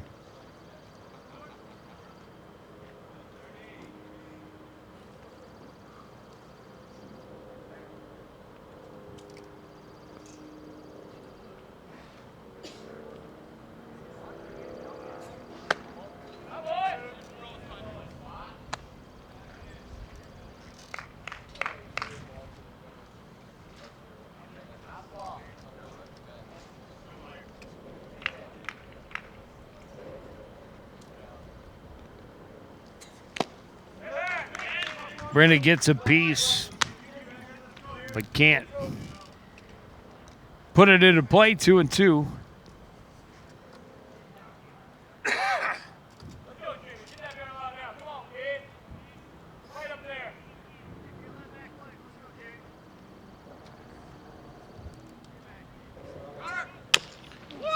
This one grounded on the right side and through. The hit and run was on. Arndt will advance over to third base. Good strong base running. Arndt was on the move, so Foston moved toward the bag. That opened up a hole for Brenda to put it through. Back-to-back 2-out singles. And again, the tying run just 90 feet away for the Redbirds. Cole Grubner going to be the runner there.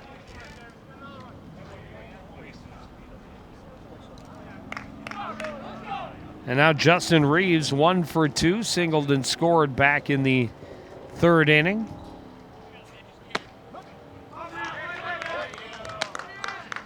Yeah, Brian just trying to get out of this inning unscathed. Able to spin that one in for a strike, 0-1.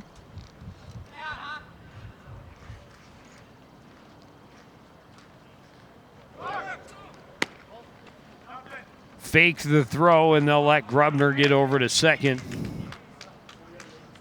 With the go-ahead run, the pitch was high, so it's 1-1.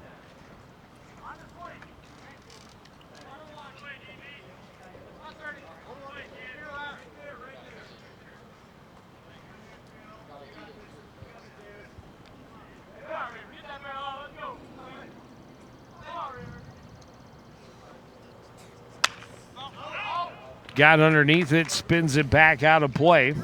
1-2.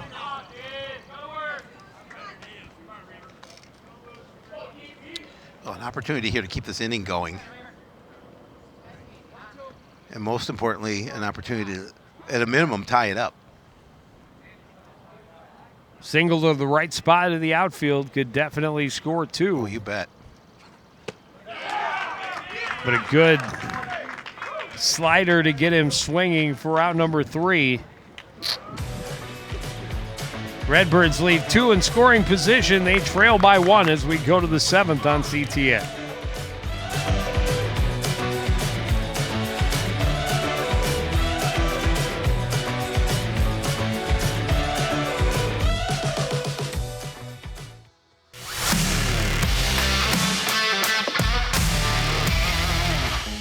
All right, Howie, take a look. Our opponents are on this side, and the Cardinals are over here. Where's the line of scrimmage? Right here. Good. So obviously the Cards want to get the ball downfield anywhere over here, and the other guys are pushing back this way over here. So one strategy would take... Hey, Joe! What? Tic-tac-toe, I win!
His team continuously still trying to increase that lead they've had since the first inning.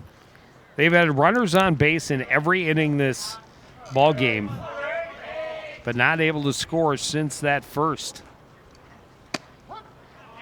And when you think about 6 of their 8 hits coming with 2 outs,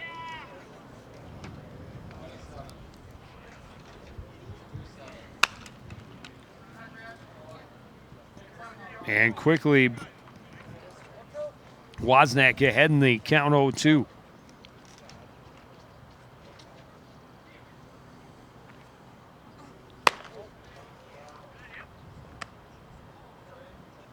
That one a little up in the zone. Still little. Now down and in, and it's 2-2.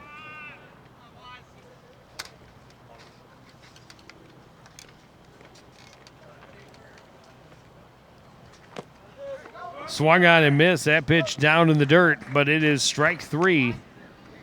Wozniak starts his outing with a K. Nice way to start his outing here.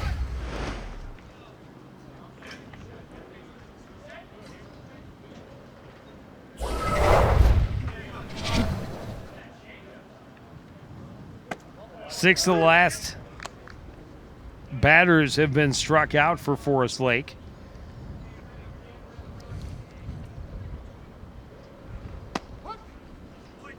Sean Graff looks at a fastball that evens the count, 1-1. Graff with a walk the last time up. Only walk still to this point in the ball game. Only walk that we've seen. Yeah, it's unusual for, we're here in the top of the 7th. Like to swing the ball, swing the bat in town ball. Yeah. This one sent high down the left field line into foul territory, and aren't able to get over, make the catch for out number 2.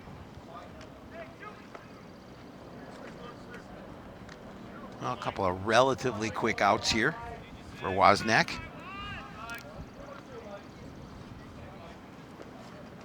Mike Schultz 1 for 3, singled and scored in that first inning.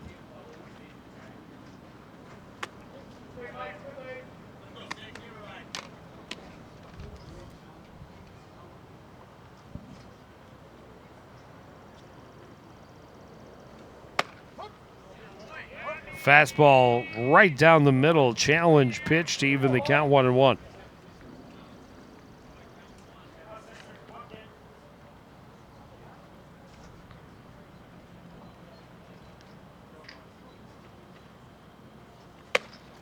And then pulls the string, and Schultz was way out in front with that swing. 1-2. Yeah, that was a pretty pitch. Again, got him swinging late. Goes back to it, better time, but this one well foul as Schultz was still out ahead of the breaking pitch. Hit it a long way, but it's just another strike. Or foul at this point. Try again at 1-2. Wozniak kicks and delivers. This one down the line, fair into the corner. Rounding and going for 2 is Schultz. The throw is not in time. He's got a 2-out double. I thought he got the tag down. Very close. As Grubner out there for the first time since coming in as the pinch runner. Again, he did a nice job of getting that ball in. Yeah, he just beat it. Good play nonetheless. Another 2-out hit for the Brewers. It's always tough with one official in this game. He's got to call everything. Yeah, but I got to say he's done a great job of getting out from behind the plate, getting himself into a good position, and now manager Jeff Lindstrom wants to rally the troops at the mound.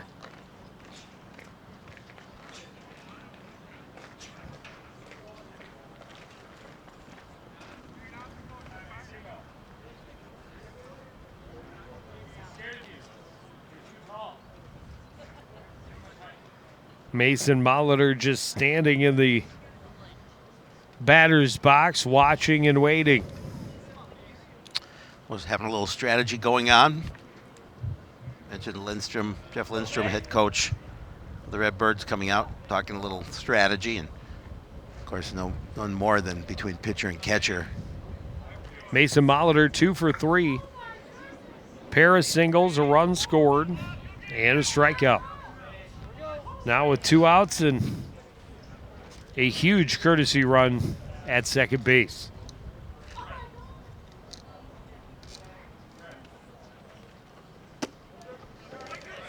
And a good way to start for Wozniak as he starts him with the change, gets him out on his toes, 0-1.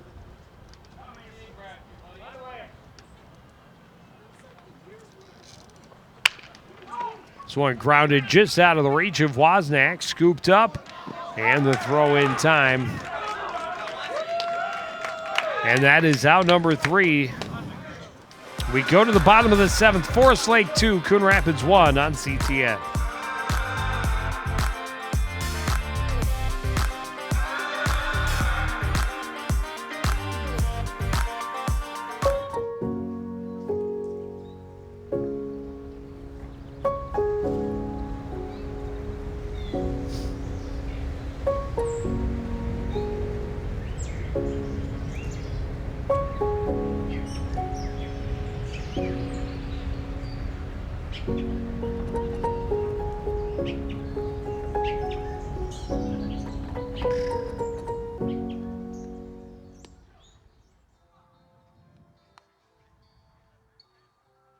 Want to know the who, what, when, and where of Coon Rapids? Then follow CTN on social media.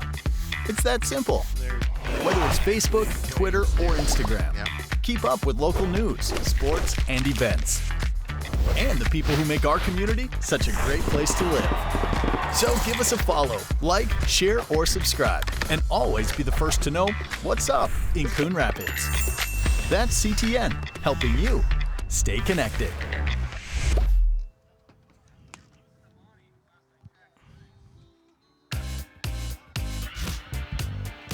Beautiful evening at the ballpark, and it's been a tight one. It has. 2 runs for Forest Lake in the top of the 1st inning. 1 run for Coon Rapids in the bottom of the 3rd. Plenty of base runners, plenty of opportunities, especially for the visiting Brewers through the first 6.5 innings, but a lot of runners left stranded.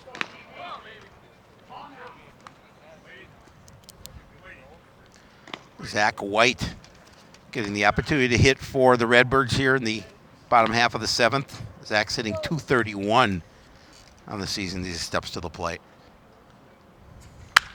First pitch hammered, but right back to Davis. Bryan just snagged it like nothing to it. Right back to the top of the hill. Wow. Yeah, that was a shot. He hit it sharply, and Drew Gertz.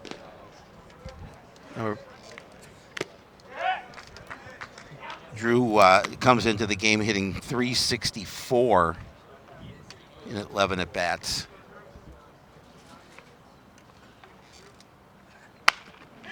This one rolled to the left side, scooped up by Golden. The throw in plenty of time, and 2 pretty quick outs to start the bottom of the 7th. Well, exactly the way Davis Bryan wanted it to be. You know, nursing that 2-1 lead, let's get back to the plate as quickly as we can. Make sure we hold them off the board, and that's what he's done so far. Unofficially, that was his 100th pitch of the evening. We'll see if this is his last inning.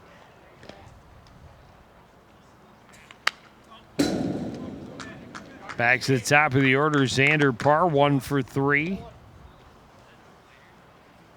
Fouls it back.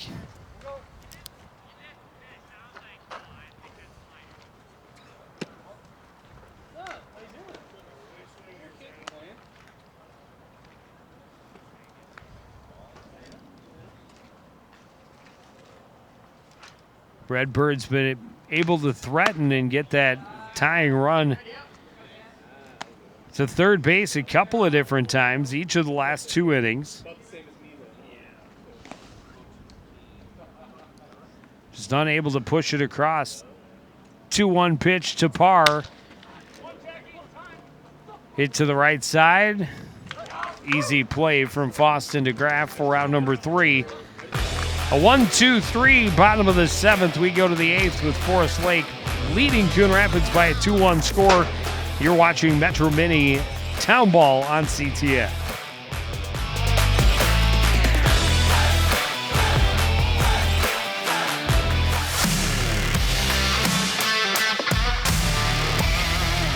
Howie, do you know why fish are so bad at volleyball? Because they're afraid of the net.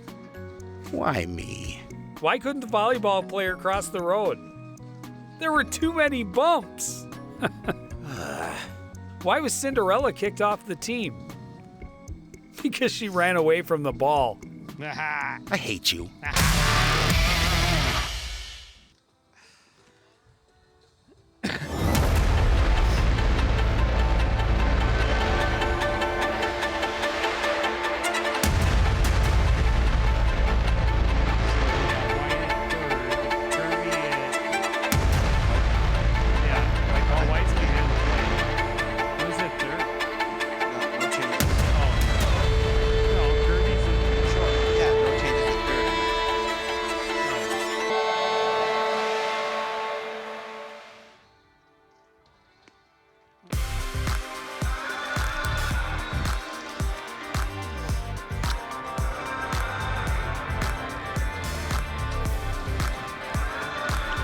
Brett Grebner will take over on the hill for the Redbirds, trailing 2-1 in the 8th.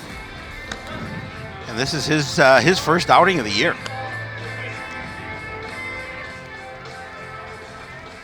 Kirby Peary will go to short. Zach White takes over behind the plate. And Gertz, I believe, now out in right field.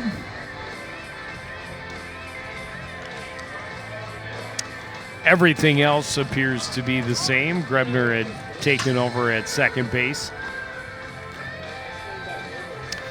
in the last inning.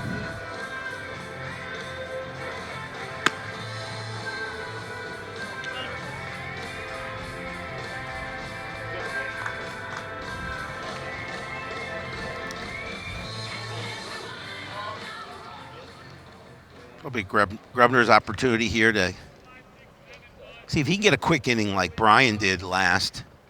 Get back to the plate trailing 2-1.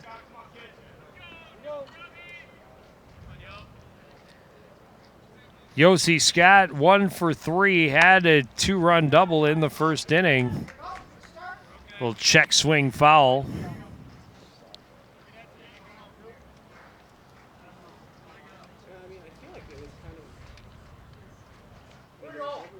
That 2-run double obviously amounting to the entire offense of the night so far for the Brewers. This one hit well and through the hole on the left side. A leadoff single for Yossi Scott. Well, he starts it out well for his team with holding that 2-1 lead. They're trying to get a little more insurance here if they can. Nobody out, top of the 8th. Well, Brennan Blake is the happiest guy in the opposing dugout to see the starter, Zach Rustad, leave the game. He had the golden sombrero, and he drops down a beauty of a bunt right here. The throw is in time, but the sacrifice is successful as it moves the runner into scoring position. Yeah, he certainly did what he needed to do to get that runner to second, take the out for the advancement of the base runner.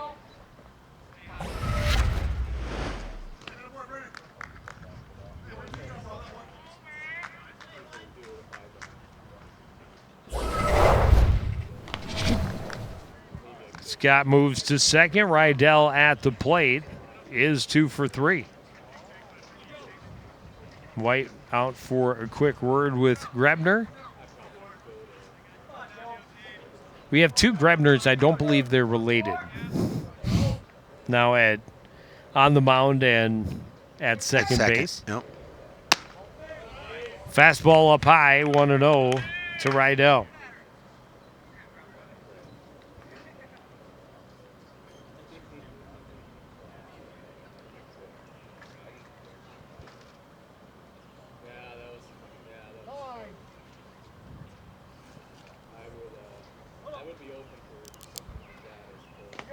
Plenty of opportunity throughout this game for the Brewers to increase their lead, but they have not been able to push that run across.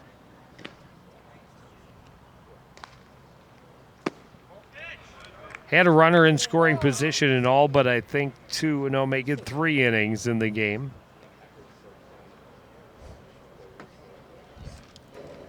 And again, White goes out to talk to Grebner. Well, it can be difficult, pitcher and catcher that don't work a lot together. Well, considering this is come Grebner's in first, with pressure situation, late innings. Make sure you're on the same page.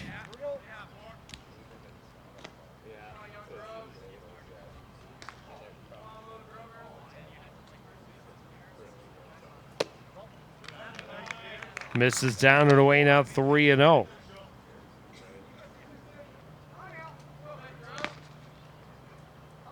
We'll see if Rydell has the green light on 3-0.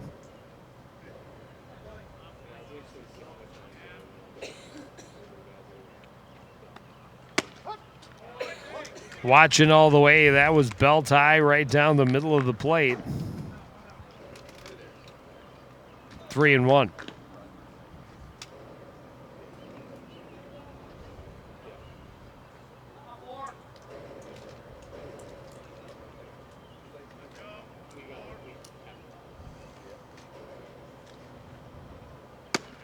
Curveball and a beauty. In for a strike, full count. Well, if he can retire Rydell here, to be a huge out for the second of the inning, considering that the Rydell had the night he has had.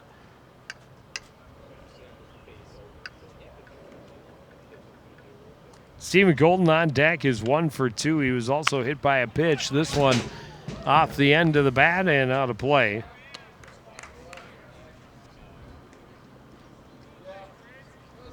We will try again at full count.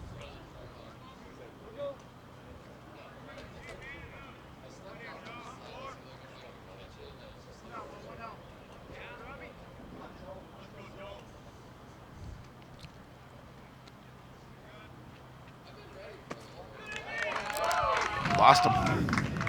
Curveball dives down and away out of the zone. Ball 4. And 2 on with only 1 out here in the 8th inning for the Brewers. Courtesy runner Schneider will take over. He's had a busy night. Yes. Rydell has reached base 3 out of 4 times he's gone to the plate. And now Stephen Golden, again 1 for 2.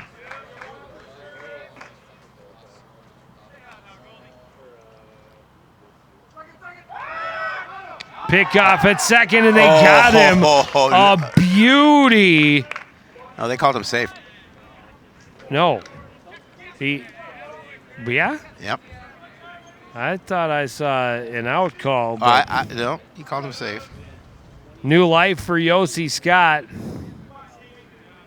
Could not get much closer as Peary snuck in behind. Fastball misses high to Golden, 1-0. Let's take another look at it. I think he was out. Looks out to me from this angle, but of course, as you talked about, this official, it's a tough job just being the only one here out on the field. And This one hit long way, but a long way foul. 1-1. Jeremy Millington wanted to throw the red flag to challenge that. He's been known to drag out games. Oh yeah, absolutely. He wants it to go at least 12. That's what he told me. It's a nice night for it.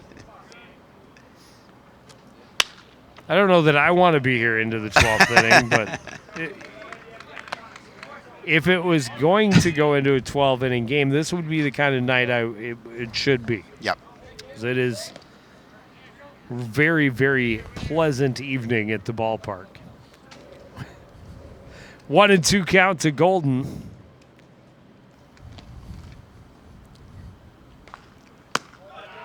Fastball up high.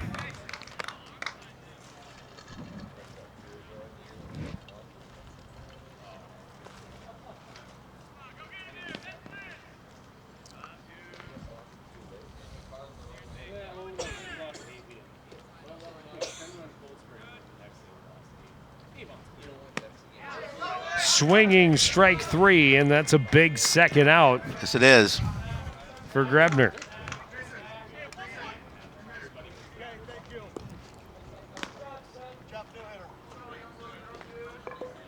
And now we have a new hitter in the number 9 spot. Number 9. Number 9. Number 9. Number 9. Number 9. That would be Nick Brown. Nick's hitting 286 as he steps to the plate.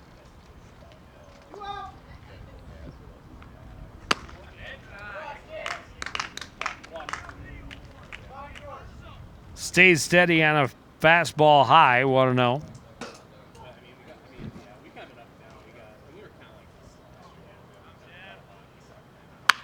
Curveball hit back on the right side, fielded by Paulson. He'll tag the bag and flip it to the mound as this inning is over. Another hit, another 2 left stranded. Still a 2-1 game at Wintercrest.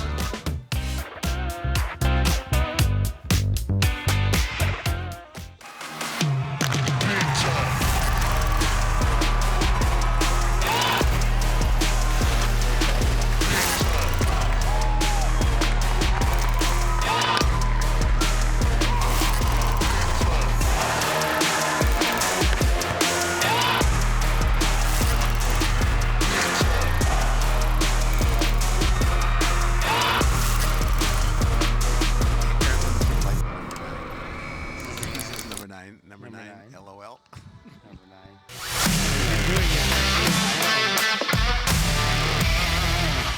9. Did you know that a player will jump an average of 300 times per game of volleyball?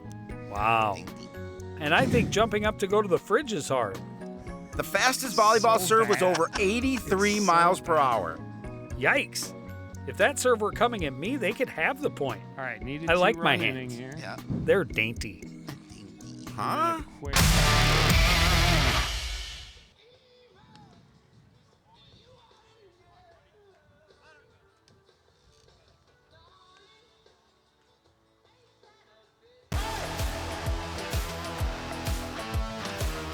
Tight one in the middle of the Metro Mini standings. Forest Lake came into this game with a much more impressive overall record, but trailing the Redbirds by a half game in the league standings.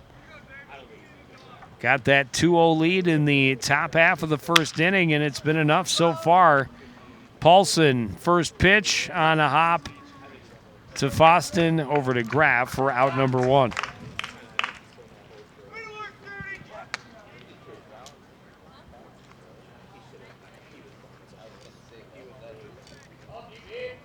Well, the one thing that the Redbirds cannot afford are quick outs. Well, and Brian Davis, or Davis Bryan, excuse me, out there still, but he got through that last inning with just 7 pitches. This one popped up, foul territory, long run. Rydell able to make the basket catch. And that is 2 pitches, 2 outs here in the 8th inning. You mentioned can't make quick outs. You don't make them any quicker than that. And that was great hustle from Joe Rydell.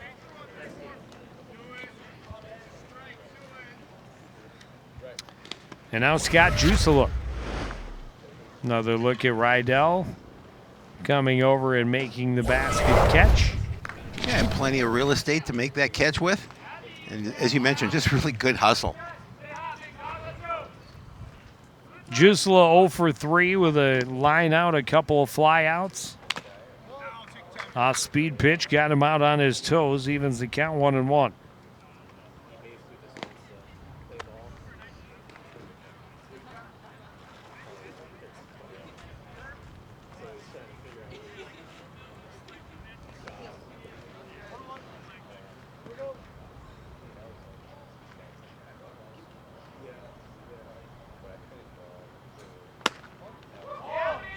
Spins it high and tight, 2-1.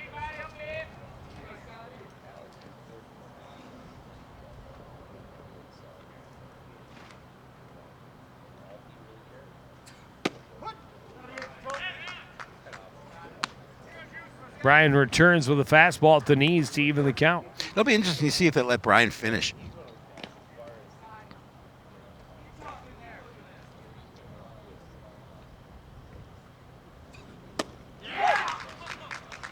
Good inning here. He retires them 1, 2, 3. That's 7 in a row. He's sent down. And he has a lead. His team up 2-1 going to the 9th on CTN.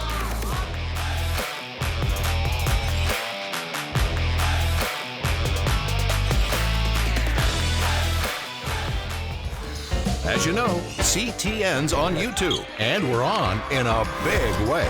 We have thousands of videos online to help you stay connected to Coon Rapids on any device, at home, or on the go. And it's because of your faithful viewership that we can celebrate 10,000 subscribers to the CTN YouTube page. Thank you for your support as we continue to keep you connected.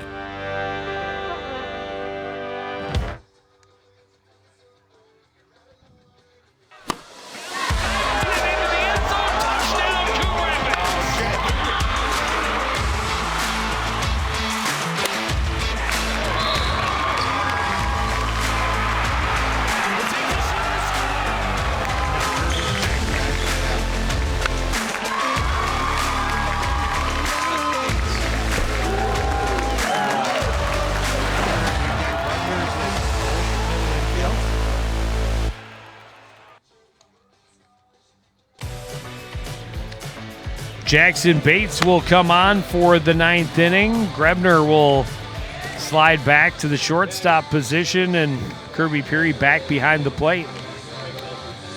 So Grebner to Grebner, middle infield. So 9 innings pitched. He's got a 1-0 record, Bates. In 9 innings pitched, he's only given up 2 hits. Struck out 16 in 9 innings. He's got a .069. I'm sorry, he's got a 0 ERA. That's good, right? That's not bad.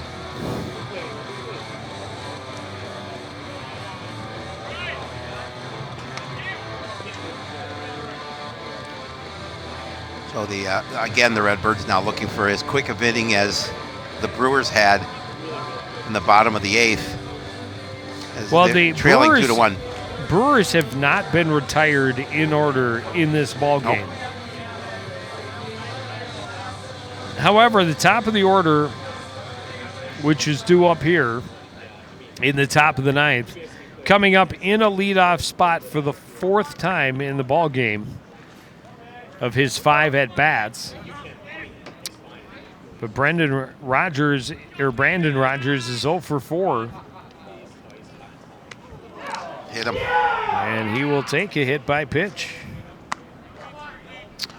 Not the way you wanted to start if you're Jackson Bates with your first offering.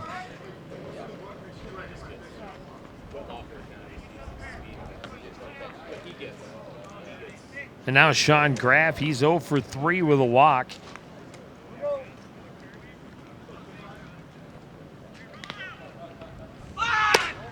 Showed bunt, pulled it back, takes a pitch outside, 1-0.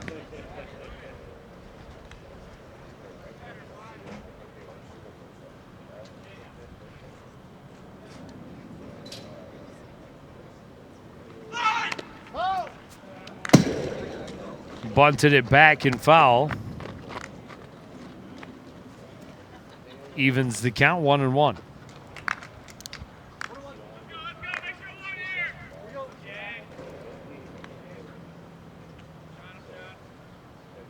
Runner at first base with nobody out here in the top of the 9th inning. Graff pulls back, takes another pitch high, 2-1.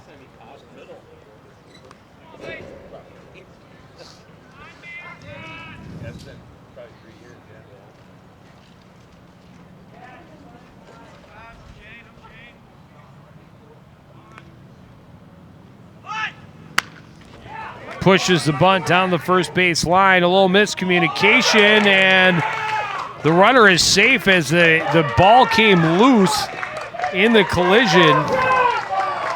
Grebner over to cover at first. Took the flip from Paulson, and that was right into the path of Sean Graff. Another look at it as Paulson flipped and Graff ran right through and took the glove right off the hand of Grebner, and now runners at the corners and nobody out. Yeah, now it's a tough inning. Now it's a tough situation for the Redbirds because you're looking at the top of the ninth. The Brewers are already up 2-1, looking to add to that lead and add that cushion that they're looking for.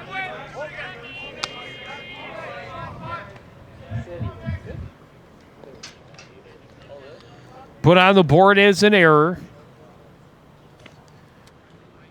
Doesn't matter how they got there. Runners at the corners. This one popped back, may stay in play. Peary is there to make the catch, and that's a huge out for the Redbirds.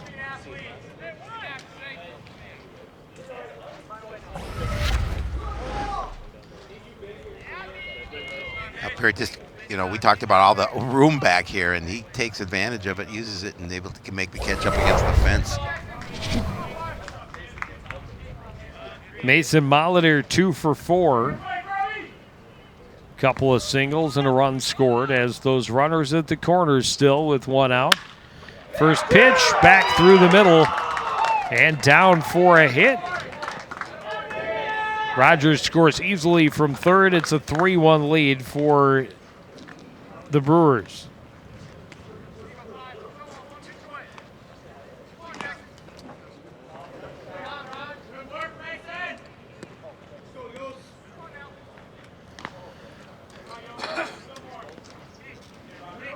And now Yossi Scott, he's 2 for 4. Had the 2-run double in the first. Got just a piece of that, but it ends up in Peary's glove, 0-1.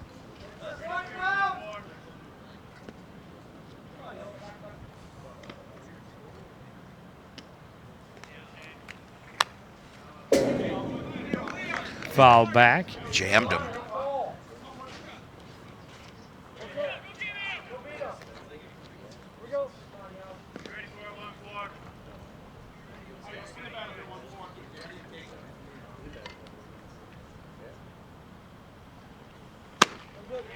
Good, strong fastball blown right past him for out number 2. Yeah, and a big second out for the Redbirds here.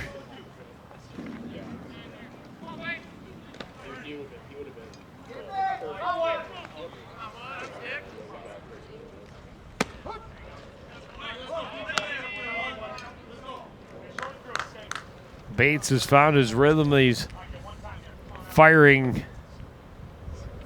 right now. Gets himself ahead in the count, 0-2.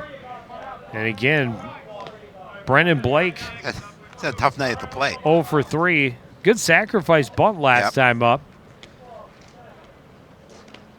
But 0 for 3 with 3 strikeouts and make it 4. But another run across for Forest Lake. Redbirds need 2 to tie as we go to the bottom of the ninth.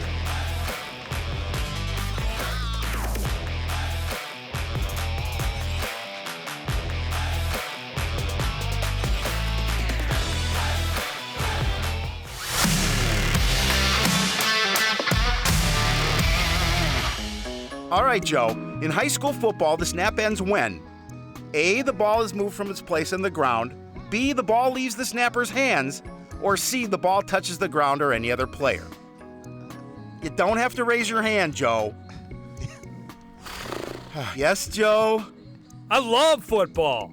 Ah, yikes. Wow, he's still out there. Yep.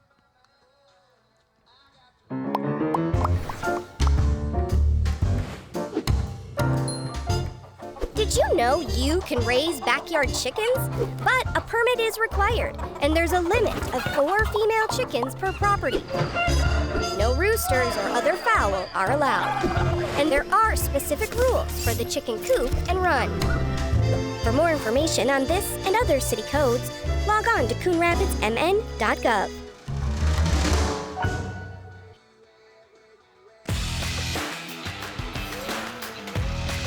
Well, it all comes down to this. Forest Lake has led since the word go. They scored 2 in the top of the first inning, add 1 in the top of the ninth, and now have a 2-run lead.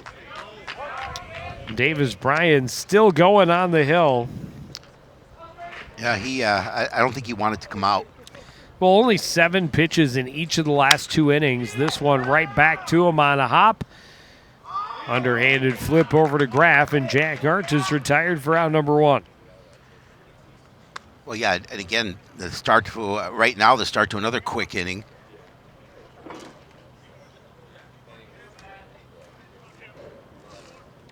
Bring up Jimmy Brenda.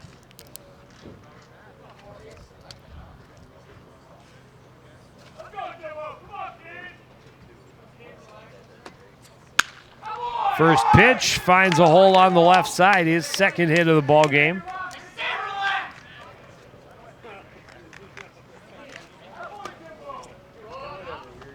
Keeping hopes alive. And then he'll be replaced on the base paths.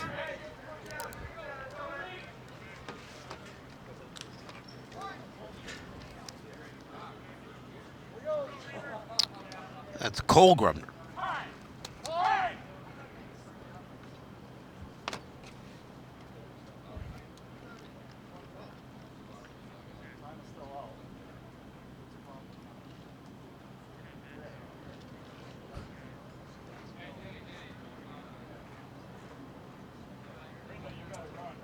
Yeah, they're saying, oh, they can't. Yeah, Grubner can't run. Brenda's going to have to run. Well, because Grebner had originally replaced Brenda, and then Brenda was reinserted, so you can't then run for him again. I think we have everything straightened out.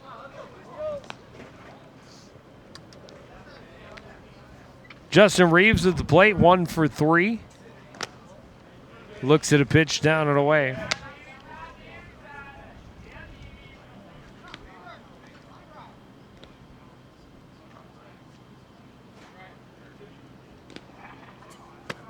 Another one down and away, 2-0.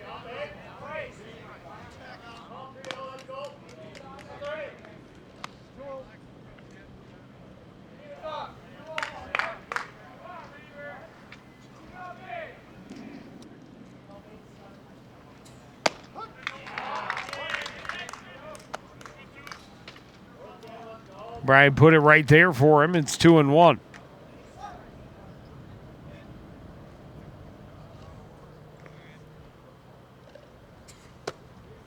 And now 3-1.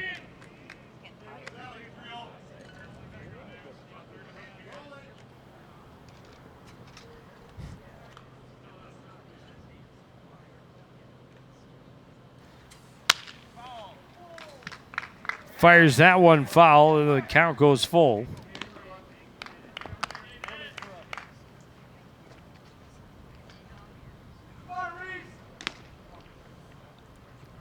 Jackson Bates on deck.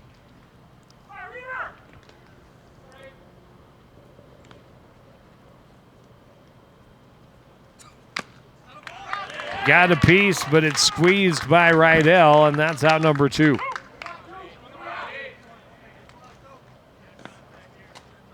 So the Redbirds down to their last out. The runner on. Just the 4th strikeout of the game for Brian. Still, he has been very hard to solve. I mean, 9 hits in the game, but scattered throughout. Bates He's been solid. Takes a pitch for a strike. Bates 2 for 2 in the game. Last time this position came up, Zach White lined out back to Brian. Off-speed pitch misses, 1-1.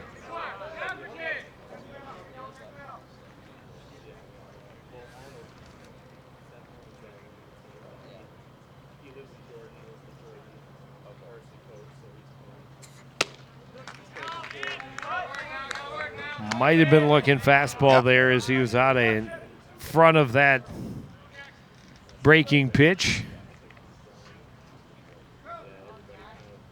Davis Bryant trying to complete the complete game. Giving up just the 1 run back in the 3rd inning. Misses outside, 2-2. That did not miss by much. give credit to Bates for just for not offering at it, especially with 2 strikes.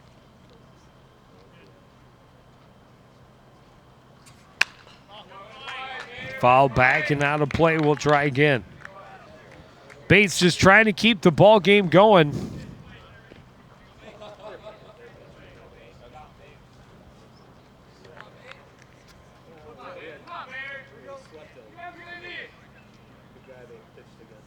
Brewers trying to go from a half game behind to a half game ahead of the Redbirds. That one way high, 3-2.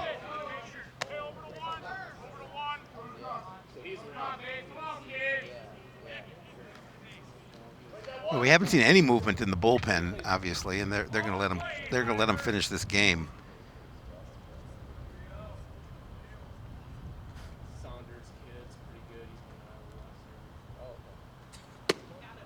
Pitch is down and away, ball 4.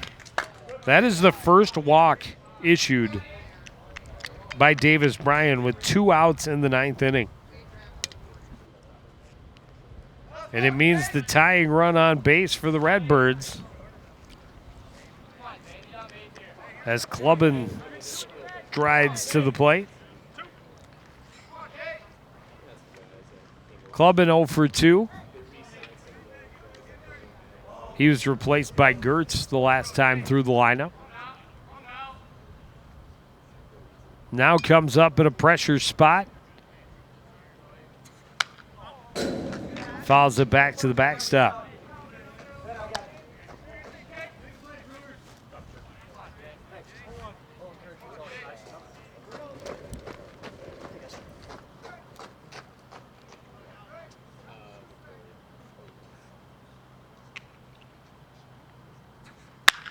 This one hit well to center. It will fall in front of Scott. They will stop the lead runner at third, and wisely because Scott got it in quickly, but the bases are loaded.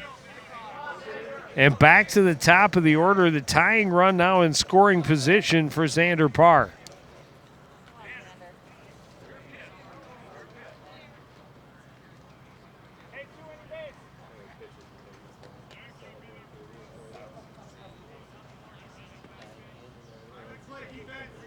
Walk, strikeout, or a walk and a single since we got to 2 out. Beauty of a curve. And Bryan had the count 0-1.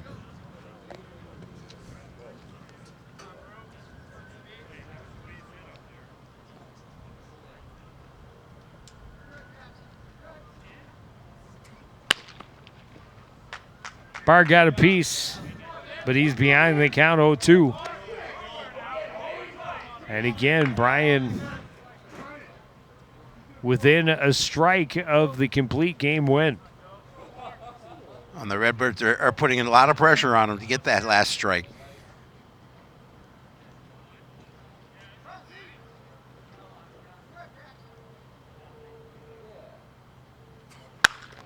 This one hit high to right center.